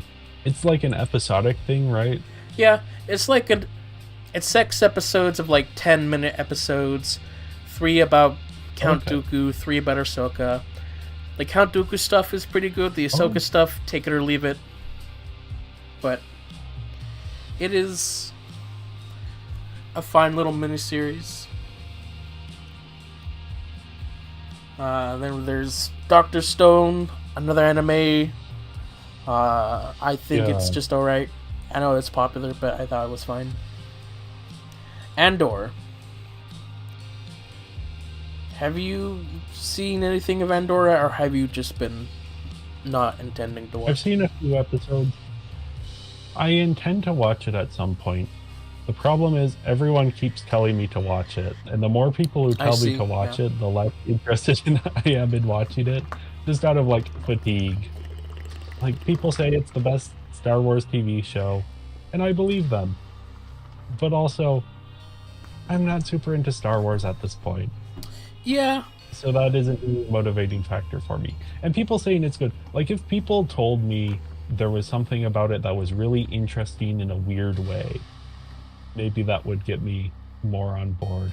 But as it stands, it's like, okay, it's the best Star Wars show that's out there. Sure, fine, I believe it. I'm not super invested in finishing it at this point. Okay. Season 2 is coming out this next year, which is the final season, so whatever. Take your own pace. Season 3 of Jessica Jones is Season 3 of Jessica Jones. Yeah, this is what I gave up on the show. I'll finish it at some point. I have a plan to see all of the Marvel stuff related to something else that I won't talk about too much, but yeah. It was the unfortunate end of the Netflix Marvel shows. It was just fine. Then there's the 2006 Fantastic Four TV show. I don't remember a whole lot of that one, so I guess I won't say anything about that then. And then Avengers United They Stand, the 1999 show, which I didn't think it was great. Have you heard of this one? I have not, no. Yeah. Well, I don't know what to tell you. But then there's the the MTV Spider-Man animated show, which we've mentioned a few times in the Barbie podcast because one of the animation guys, I don't know. Okay, there's crossover. Yeah, for someone, we mention this show all the time for the CG animation. Yeah. Someone keep doing stuff. Oh yeah, Adu Payton, who worked on a bunch of the Monster High movies, is credited as the director. Yeah, it's surprisingly okay. It is a show that has not aged well, but it is fascinating that this exists, I should say. Yeah. Then we have the 70s Incredible Hulk show, which I think it's the best characterization for Bruce Banner or David Banner in this show. I think he's great in this. I do love the hokey Hulk effects in this, which are fun. I like the episodic nature of the character, just living life, doing stuff. Um, yeah. It's like a fun thing to watch every once in a while. So, yeah. Then there's The Tick. Have you heard of The Tick? Oh yeah, I've heard of The Tick. I have not seen it. I listened to a podcast that is co-hosted by Griffin Newman, who plays a character on the live-action Amazon series. Mm-hmm. So I have heard many things about The Tick, but I have not seen it. Yeah. It's a show that there's a lot of elements that I don't think have aged well, specifically in terms of animations, but I think it's a fun little parody. Then there's the Santa Claus's miniseries, which is just ill-advised. I I thought it was just okay, nothing interesting. Then there's Pinky in the Brain. Fun little thing. Yeah, have you? I have not seen it. I hear about it, and it intrigues me because it seems like it's surprisingly mature for a kids show in terms of some of its content. I mean, that was the '90s Warner Brothers cartoons at the time, for sure. Okay. So, Pinky the Brain, Animaniacs, Tiny Toons, yeah, they all had, like, subtly mature stuff. Like, anything Cartoon Network will have subtly mature stuff in it. So, Doctor Who, you have seen an episode here and there. I've seen episodes, yeah. Yeah. Again, it's one of my favorite shows for, like, the first 10-ish seasons, and then it kind of falls off for me a bit, but yeah. It is a very influential show for me, I should say. Yeah. Then K9 and Company was like a spin-off of just one episode, but I put here as well. Romantic Killer, that's an anime, only had one season. It's fine. And then Samurai Champloo, and I guess What We Do in the Shadows. You have watched What We Do in the Shadow, at least the first couple seasons. Yeah, I'm not caught up on it yet, but I love this show. I remember watching the first season and just being, I had actually seen the movie before, and I'm not the biggest fan of the movie, but the show just, it works so well, and the mix of characters and the style, the more episodic style, just really heighten the comedy in a way that I love. My favorite episode of TV, maybe of all time, is the Jackie Daytona episode where Laszlo goes on the run and Mark Hamill shows up, and I just think that is like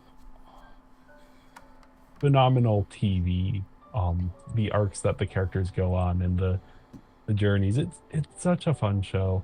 Yeah, I need to catch up on it. You like it more than I do. I enjoy it casually. I think it's fine, but it is an interesting. It concept. has a very particular humor style. It's often dark. I guess not quite dark comedy, but like it's dealing with violence and with death, but in like a vampire way. Yeah, very supernatural. Sometimes pretty crude, but I enjoy the show.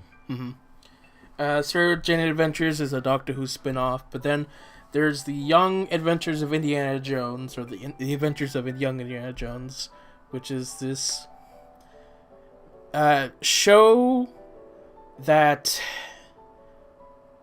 there's this whole Young Indiana Jones TV show that a lot of people don't know about, that has a very expensive budget, where it is. I really liked it. Isn't it like the most expensive show of that time? I would think so.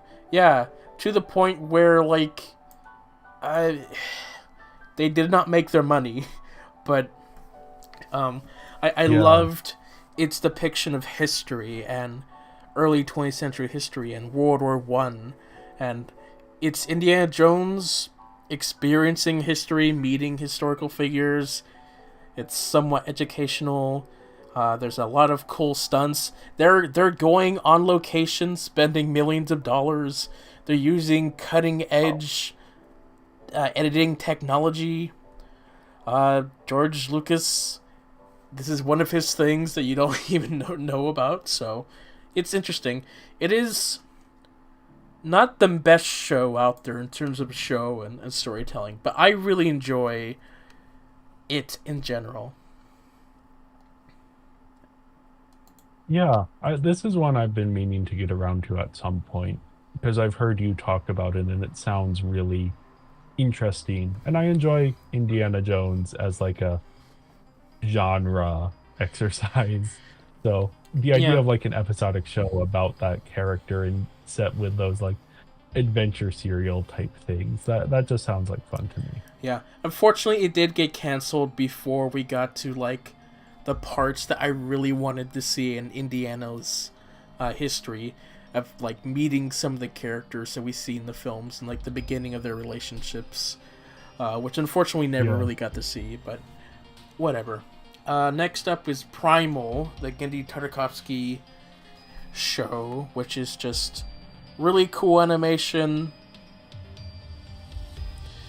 mostly visual storytelling. You haven't seen Yeah, I it. remember you showed me an episode of I it. showed you the first Um, episode. Yeah, yeah. but yeah. And there's Beware the Batman, the CGI Batman cartoon that is alright. Honestly, the character designs don't look that great. The CG is not impressive, really, but it is an okay Batman TV show.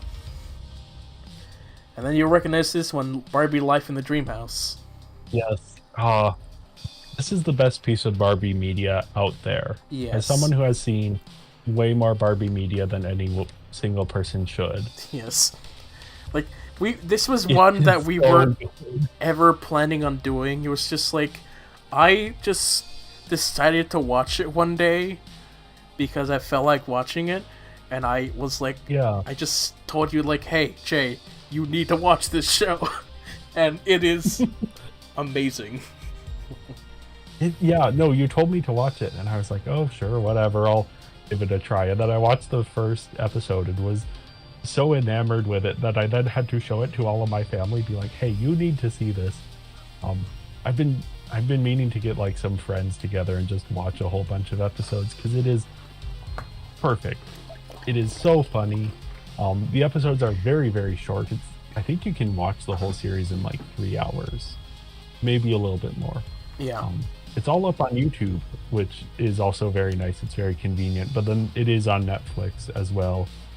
The Netflix weirdly leaves out some episodes, but yeah, I think I've seen the show twice through now, and I've seen Yeah. certain episodes many times. So it's Highly just so much recommend fun. to any Barbie people, I guess.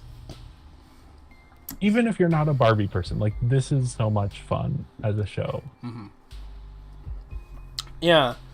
Then there's Spy Family, an anime that I really enjoyed the characters and the aesthetic of it. I do wish that they would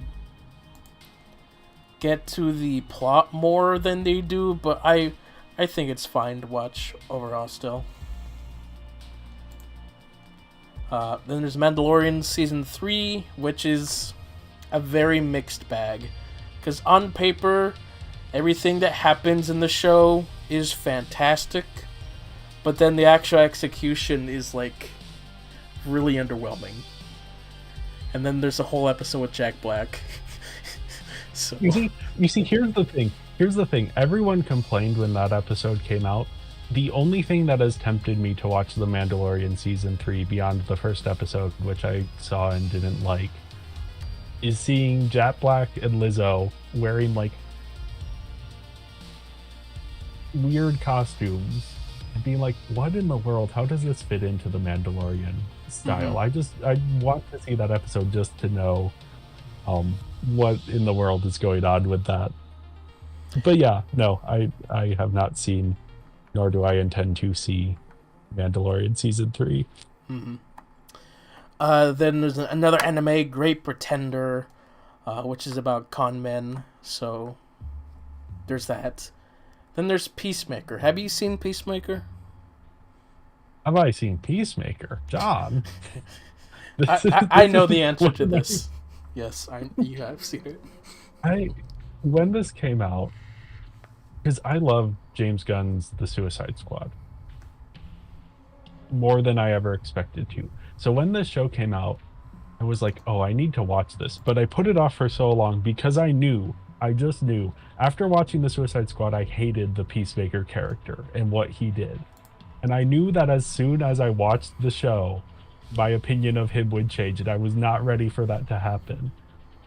But then I watched it, and it is phenomenal, and it gets you to care about this random DC character that no one cares about in the comics.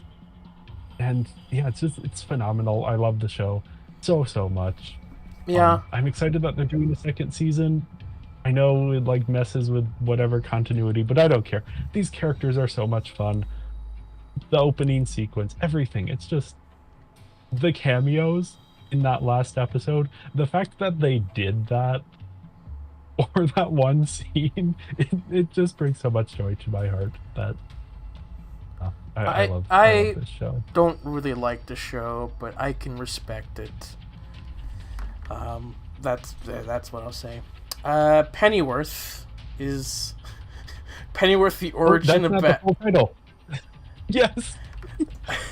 So it originally the show was just called Pennyworth, and then for some reason, like in like the final season, they're like, "Hey, we got to change the name. The Origin of Batman's Butler," which is not really that. It's such a bad title, and I love it so much. I wish every show was titled this way. Yeah, I think Alfred is perfectly cast. I think the writing and his demeanor are perfect, but like the show is really weird. It is nothing of what you'd think it should be at all. You might enjoy it more than I do, but Okay. after the first season, I think it takes really odd directions, and it lasted longer than it should. You see, really odd directions. That is interesting to me. I would have to like look into what those odd directions are, but I may give it a chance at some point. All right. Next up is The Chosen, which is our most recent attempt at retelling the ministry of Jesus. I think this one so far has done it the best because most of them, from what I've watched growing up, have focuses on more of the matter of fact of that whole part. Whereas the Chosen series decides to take more liberties with the story to make it more personal. So each character feels like people. They make artistic decisions to not be specific to the events of Scripture, but try to make the message and meanings and themes of the Scripture have importance to the characters going on. And so I enjoy that. I think it's solid for that aspect. I don't know if you've seen anything from it. No, I've not seen this show. Yep. Next up is Timeless, which is a time travel show. It's one that people enjoy, but I think it is a terrible time travel show because the protagonists are the worst people to be time traveling. It's so generic, and then the characters are so incompetent, and there's so much stupid drama. But yeah, there you go. And then there's I think the more recent Genndy Tartakovsky series that has come out officially, Unicorn: The Eternal Warriors Eternal, which I think has an interesting aesthetic and solid animation, but the story just drags on for so long, and it's not as interesting at all. The prologue to the show is more interesting than the show itself, unfortunately. I remember seeing the trailer for this one and being interested up until the point when I realized that it was a TV show. I was like, okay, I don't think I'll watch it. considering I haven't heard anything about it since seeing that trailer. Yeah. Yeah, I maybe won't be checking this one out. And then by this point, July 23, I watched a bunch of HBO miniseries because I've always heard that they've been good, and so I decided to watch some of them. So we start with The Last of Us, which is a TV adaptation of the video game, and it is it's a well done show, but I enjoy the game better, of course. Then there's House of the Dragon, which is fine. I thought it was fine overall. Have you seen the show? I've seen the first episode. I gave up after the first traumatic miscarriage, which I have been told is not the only traumatic miscarriage in the Yeah, show. And I don't even, that's not even like a trigger for me. I was just like, oh, it I was am not enjoying this. it was pretty And there's gross. Yeah. no one is forcing me to watch this. Why am I watching this? So I decided to just not watch any more of it. Mm-hmm. Yeah. And then let's see. I've watched Band of Brothers, The Pacific, the two kind of sequel miniseries based on kind of by the same development team of Saving Private Ryan. Really well done shows portraying different aspects of the Second World War, and then Chernobyl, which is just one of the best miniseries and stories in terms of writing. You've seen Chernobyl, right? Yeah. Yes, I have seen Chernobyl, and I thought it was excellent. Mm-hmm. Yeah. It's such a good cast as well. Yeah. Of like people who have since the show gone on to bigger things. I guess Chernobyl was pretty big though. It was a pretty big deal. Yeah.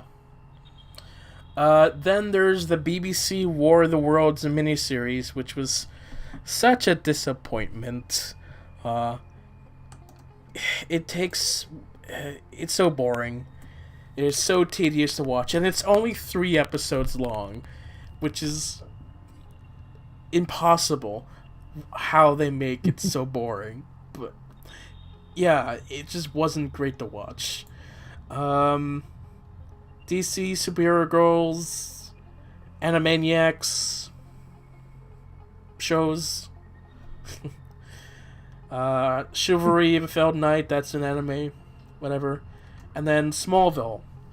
Smallville was a show that I spent a couple years watching. It's 10 seasons long, 22 episodes, 40 minutes, and so it's a long ride.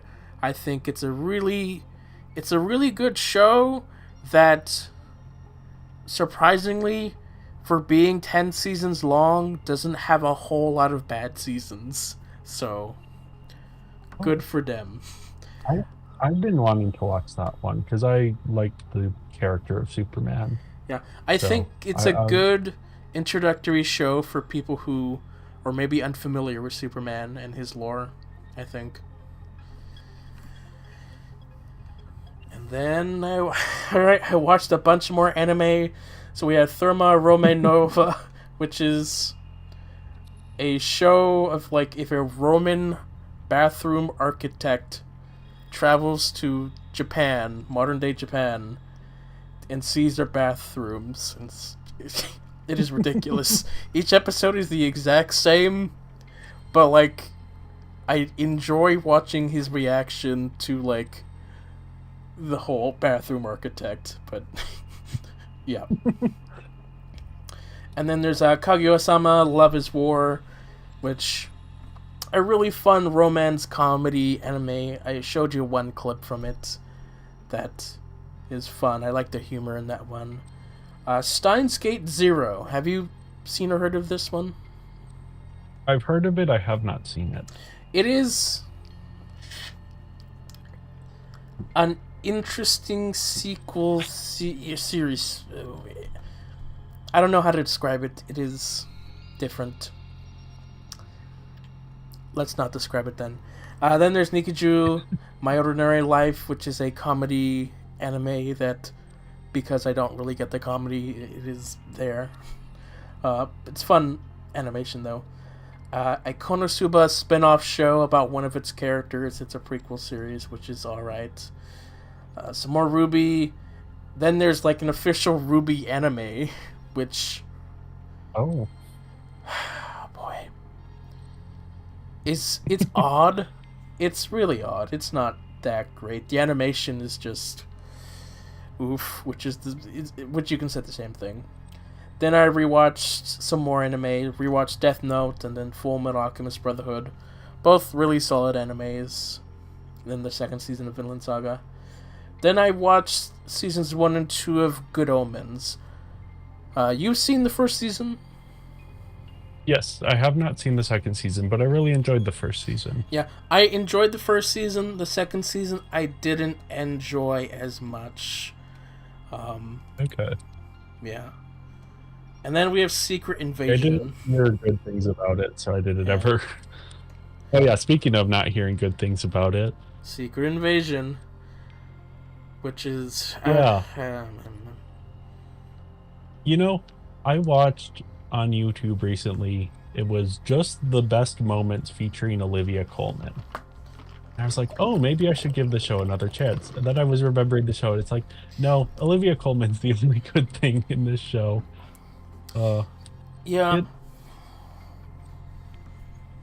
It's an interesting idea that could have done well. Like, having a thriller with this premise could be really, really good.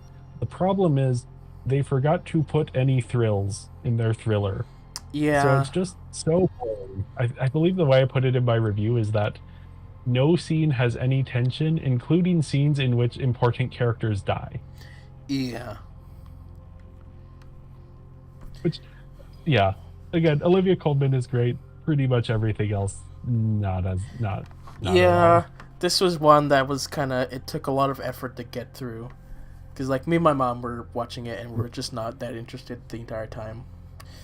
The Walking Dead is a show that I had been watching for a few years now. And so in August, or that point, I finally had watched the final season. It is a show. The first season, I think, is the best. For the next couple seasons are fine. Then it gets really bad. Then it kind of gets a little bit better, and then it ends. And it is a show. What can I say? What can I say? You have not seen the show. I haven't seen any. No. Yeah. Then I watched the 70s Wonder Woman show with Linda Carter. I liked the first season when it was like a period piece of World War II. But then, for some reason, in season 2 and 3, they decided, like, hey, why don't we make it a 70s spy thriller thing? Which just didn't really work at all, unfortunately. But it is still a fun show. That explains to me the weirdness that happened with the DC Wonder Woman movies. Oh. Because, yeah, it feels like maybe they were following that same arc, starting with... anyway, just something that occurred to me as you were describing it. Yeah. I haven't seen the show, so I don't know if the connections go beyond just basic premise. That's interesting. Okay. Justice League Action, which was this Justice League series from like 2016 to 2017. 10-minute episodes. As the title suggests, it was just mainly action and comedy. It was alright, but there's a reason why it didn't last too long. Because it's not really worth a whole lot. Star Wars Visions, which I think is one of the more interesting things that come out of Star Wars from Disney. Just like Star Wars from the perspective of different countries and animation teams, which was alright. Some stories are better than others, but yep. I've been meaning to catch up on more of these. I keep hearing about the one that Cartoon Saloon did, the Irish company. It's called like Screecher's Reach. I've heard that one's really good. And I love Cartoon Saloon in general, so. Yeah. Then I rewatched Mr. Bean, which is like timeless physical comedy with Rowan Atkinson and Mr. Bean. Yeah. Yeah, I've heard it's a lot shorter than people remember it for It how it totemic it has become. it is a lot shorter, for sure. Yeah. Um. Also, I think like whatever you find on re-releases is like an edited down version to match like 20 minutes. Okay. Because I remember skits and bits that aren't in these episodes anymore. That are, I guess, were deleted scenes or something. Then I watched. Then Ahsoka came out, which is. It's again. I like a lot of what they're trying to do. I just didn't like how it's a. It is really a film that's stretched out, and the last 3 episodes could have been condensed into one amazing episode, but it just feels. It's the miniseries thing of trying to make a film into a show, unfortunately. Yeah. This is the reason that they do 6 episodes is because that is long enough that people can't just subscribe for 1 month to watch the show. And I think that ends up with some of these Disney Plus shows being a major issue. With Ahsoka, I watched the first episode because I was curious to see, and then my mom actually watched the full show, and then I watched the last episode with her just out of curiosity. And I feel like I got the vibe of the show from those 2 episodes, and it didn't really appeal to me. Yeah. So. Yeah. There are like moments that I really like. Ray Stevenson, I think, was just a phenomenal actor. Just his screen presence alone was just so engaging. Rest in peace. I hope that they don't just leave his character alone. I hope they do something more with it later on. But, yep. Then the next show I watched was Severance, the Apple TV show that I thought was really well done. I don't like the way they ended the first season, but season 2 is coming out soon, so we'll see what happens there. Yeah, this is one for me like Andor. People keep telling me to watch it, and the more people tell me to watch it, the less likely I am to watch it, so. Okay. Then I watched an anime, My Happy Marriage, which I liked the first half of that when it was seemingly just like the character, but then they went into like this weird mystical direction that was like, oh, I don't care about that at all. So, I guess the second season's coming out soon, so, or is coming out, so we'll see if I watch that. Then there's Bee and Puppy Cat, which is a show with like a long history of things. It was like, alright, so it started out as like a 10-minute thing on Channel Federator on YouTube, trying to be made into a show. And every couple years, they would make like different episodes with like updating art styles. And then we finally got a Netflix show in 2023, and it was just so underwhelming. And for me, unfortunately, I had been watching this since the pilot episode, and for me, the pilot episode was the best part. And so everything afterwards was just moving further and further away from what I had enjoyed from this. But, yeah.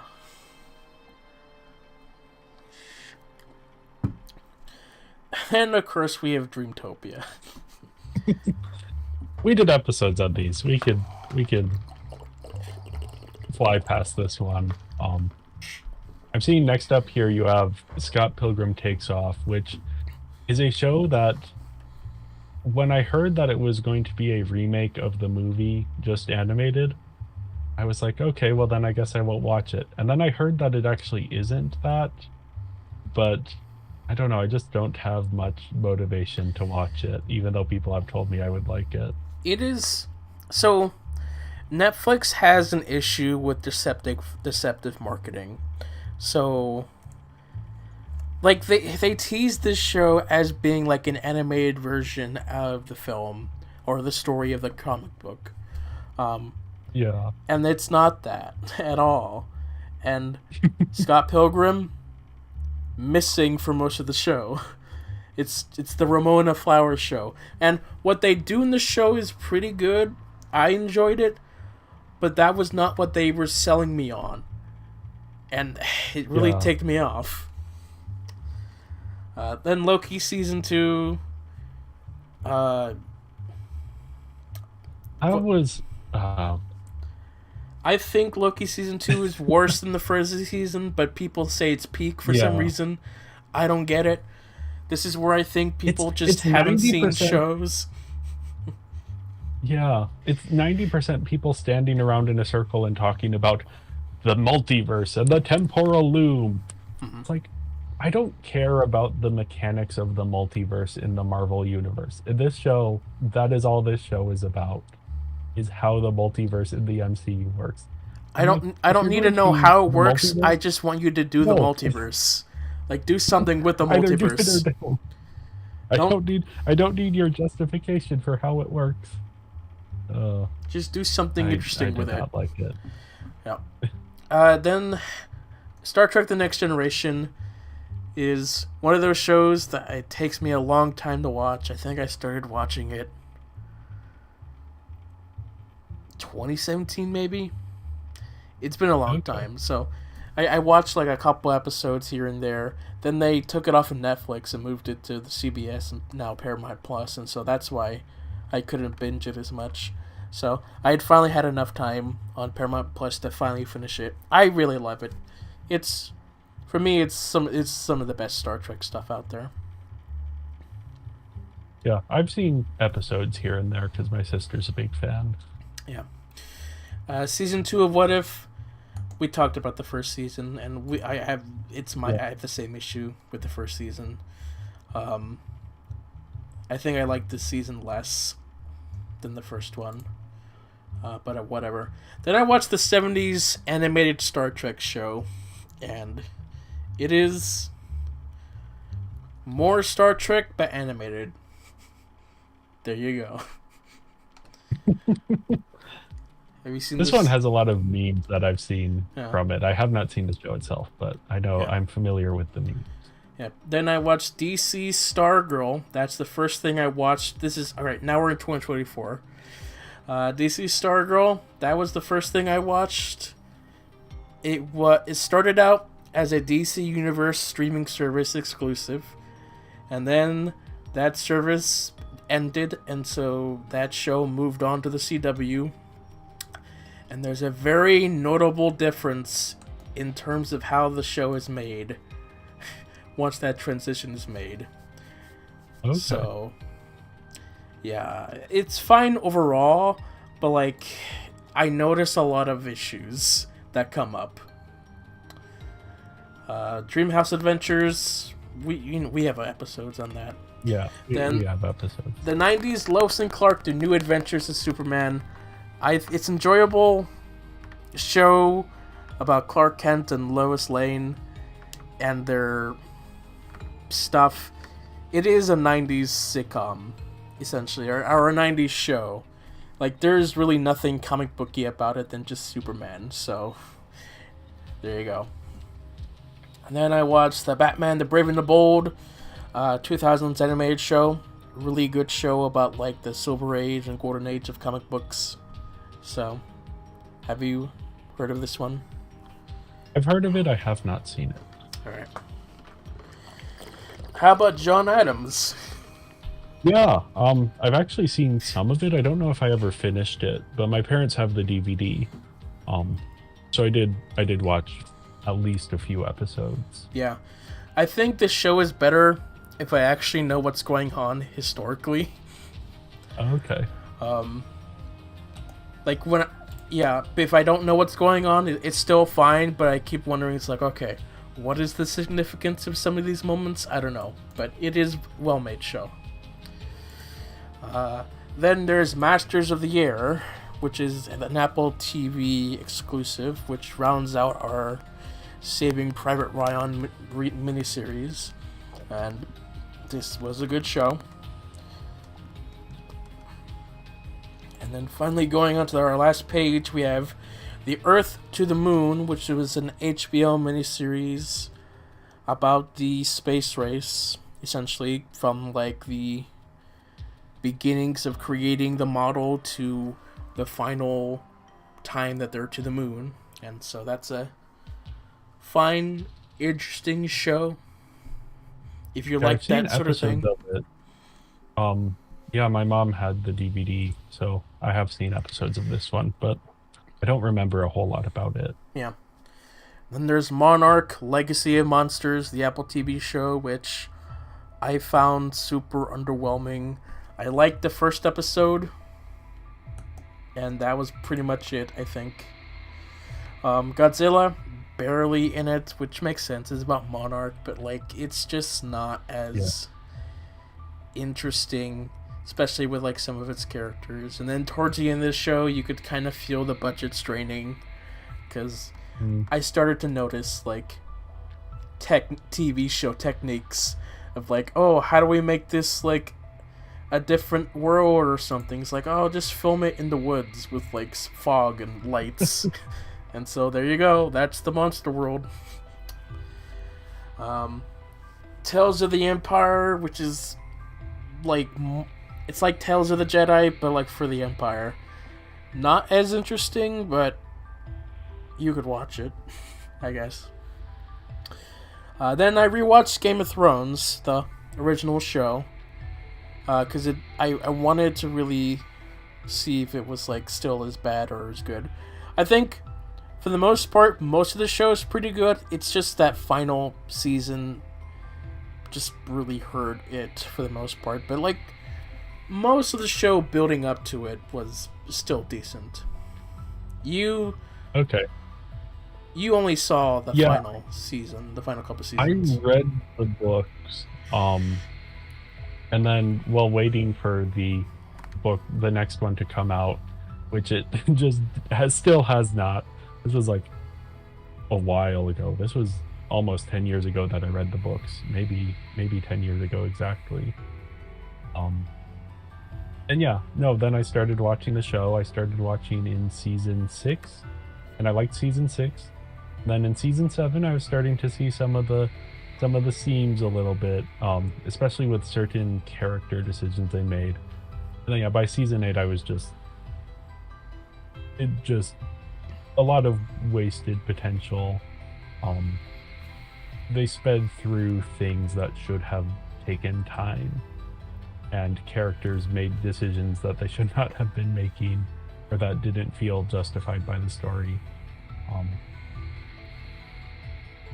It's just kind of one of those things that for a while I was very much interested in, and then it got bad, and now I don't really care about it anymore. Yeah, it's interesting.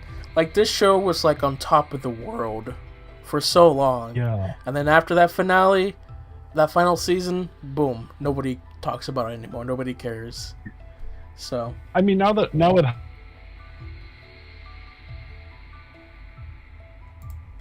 Yeah? Are you still there? Seems like we're having connection issues. Alright. I don't really care for House of the Dragon stuff. Okay. Hi, are you there? Yes, I'm still here. Sorry. Okay. Well. You hear me? Yeah, I hear you. Okay. Shogun, next thing, which is a Hulu FX show. This was one that I heard a lot of good things about. It had like a really strong cast, and I was kind of underwhelmed when I watched it. That poster, deceptive. It's deceptive. It's a slower paced story. I like some elements, but like, I never quite felt like it got to the point that it was trying to build up to. So, yeah. People love it. Yeah, this is one. It's well acted. Yeah. It looked good. but it just it didn't do anything that I was really wanting to see. So, yeah. Yeah, this is one where, much like with House of the Dragon, I started watching it and then was like, oh, this is just kind of miserable. So then I stopped watching it and I've not really been tempted to watch it since. I really like Hiroyuki Sanada, Yeah. but it's just it's so bleak. And I don't necessarily want to spend my time watching a bleak TV show for however many hours long it is. Yeah. There is an 80s version with Toshiro Mifune. So, Yeah. I've only seen the first episode of that one, but it is slightly different in terms of how they portray things. I mean, Shogun is probably a bit more historically accurate, but Okay. Yeah. Still. Then I watched Static Shock, a DCAU show about Static Shock, which is fun. It was decent. Have you ever heard of this one? Yeah. I think I've seen it on your Serializd, but no, I hadn't heard of it otherwise. Okay. Then I watched The Champions, which The Champions is like a parody series from Bleacher Report about like the Champions League of soccer, and so it was just like a bunch of jokes about how soccer was going at that time. It's not the most professional, but it was pretty entertaining. So yeah. Then there's The Acolyte, which it's not a terrible show. I enjoyed it, but it's just adequate. Like, there's some really cool lightsaber fights, but like the TV format just didn't really work for the story, and there's just some clunky execution on like some of the editing. The episodes, the way they ended the episodes was just terrible and abrupt, and kind of like Hawkeye, they were kind of Twitter bait to like get you excited for the next episode, but yeah. And there's no they canceled the show, so there's no second season, and I feel like the ending just wasn't really an ending. But it is a show. You can watch it, but yeah, by this point, I just couldn't really enjoy it because Star Wars is not as fun anymore to watch, because even if you enjoy something, like, the overall toxic environment in the fandom is just not exciting. So that kind of influenced my watching this one. Yeah, this is one. The idea of like a murder mystery in Star Wars sounded interesting to me. But then seeing the discourse around it, I was just like, I don't even want to bother. Like, I don't know. Yeah, Star Wars fans are not my favorite people to see pop up online. Yeah, I just kind of decided, hey, I haven't seen a Star Wars show since Book of Boba Fett, so I'm not gonna start now. Okay. Well, moving on from Star Wars, because we're doing our Transformers series on the Binging Barbie podcast, I did research by watching the 80s the Transformers show and the 2007 Transformers animated show, which were two pretty cool, pretty decent shows. Transformers animated was the one that I grew up on. I enjoy it, but I have issues with like its overall story usage. Transformers is a series. Yeah. Yeah. Watch the podcast episodes on our thoughts on Transformers. Yep. Alright. Echo. I had finally watched Echo, which is just... Echo was pretty underwhelming to watch. Yeah, like Yeah, it was. they had It's some not nice terrible ideas. at all, but it wasn't very interesting. Like I wouldn't say it's bad. It's just uninteresting. Yeah, the writing is not at its highest level. The characters aren't super compelling. I like a lot of the ideas it's going for, but it doesn't really have anything super special about it. Yeah, it's just kind of there as a show that exists. Hmm. Yeah. I don't hate it though either. And I think the fact that it is 5 episodes, that they realized they were planning on 6 episodes and they realized they didn't need that extra episode. I actually really like that they decided to just cut it down to 5 episodes. I Yeah. think more shows need I to mean, I learn how think to they do could cut that. it down even more, but um, Yeah. yeah. At least it's 5 episodes, which is like manageable. But like, Yeah. I didn't watch it. I didn't binge it. I like watched like an episode a week, pretty much, because Okay. I just wasn't really all that interested in watching it. Um, Next to some anime, Delicious in Dungeon and Way of the House Husband. Delicious in Dungeon is like a fantasy thing. It's a pretty much just what if we eat monsters, and it's just fun stuff like that. And then Way of the House Husband is just a comedy sketch series of like a yakuza member becoming a house husband. So that one has like no animation at all. It's just still frames, Oh. which you know it's fun and wacky, but I think it really needs animation. So Mm. um, yeah. Then yeah, Batman Cape Crusader, which is a show that was in rights limbo because Warner Brothers was selling stuff off. This one finally landed in Prime. It is Yeah. serviceable.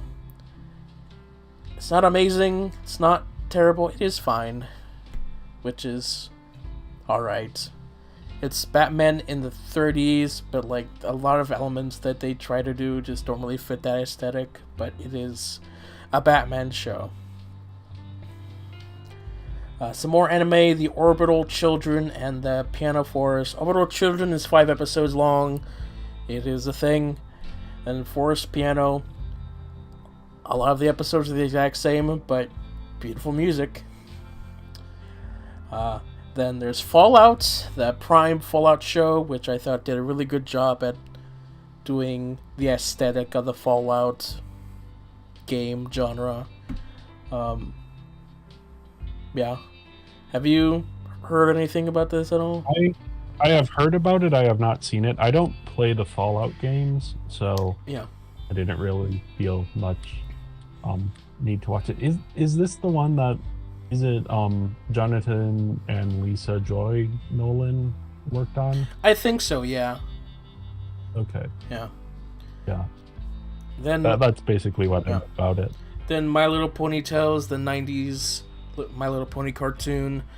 I won't talk about it now because I'll talk about it in something else. Um, then the Markiplier, The Edge of Sleep Prime show, which is, when you think about a YouTube made thing, it's like not that bad. But once you compare it to like other stuff and you break it down professionally, it's like, there's lots of issues. But it is a show. It is interesting conceptually. So it's 8. I think it's 6 to 8 episodes. So it's pretty short. Okay. You could watch it in one sitting. And then okay, the last two things we have Batman Beyond, which is a cool show, and the Knuckles, which we have a podcast episode later this year. Yeah, it's coming out in a few weeks. Yes. So, yeah, and that's what we have most recently on my what I've watched. Here's a glimpse of what I'm currently watching. So, some Ninja Turtles. Look at stuff like Clifford, some Barbie stuff. And yeah, let's take a look at some stats here. Let's get these stats calculated. So, I have watched almost 300 shows that I can remember. Oh. I have 74 shows that I want to watch. This is, we talked about how many episodes this is, but this is the most watched shows by time. Here's my average rating by stars. Here's my genres. Here's the countries that they're from. Here's the streaming services. I have a rest day and a binge day, and they're both Monday apparently. Here's my highest rated shows, my highest rated seasons, most watched actors, which is voice actors that you'll see in every TV show like Tara Strong and Dee Bradley Baker. Most watched directors. So again, they're cartoon people like Dan Reba, who did the DC shows. So on my watch list, this is how long it would take to watch all of that. So that's almost 4,000 episodes, 2 months of non-stop watching, with no sleep. Here are the shows. It's Star Trek, Stargate, and Battlestar Galactica. Those are the 3 sci-fi shows I've been wanting to get into. I do not know what counts as a streak on this, but apparently 118 is my streak. I wonder if they have... I don't like anything apparently, but I have 164 likes across the board, and as I mentioned earlier, Violet Evergarden is my most liked thing, and then Christopher is my biggest fan. Yeah, I don't spend much time on Serializd, so I don't tend to interact with your stuff here. Yep. But yeah, this is what I've watched. This is what I watch. I watch a lot of TV. And so yeah, this is 2.5 hours. Yeah. Alright. Well, I think that will just about do it. So yeah, thanks for joining or watching later. And I guess we'll see y'all next time. Bye. Bye.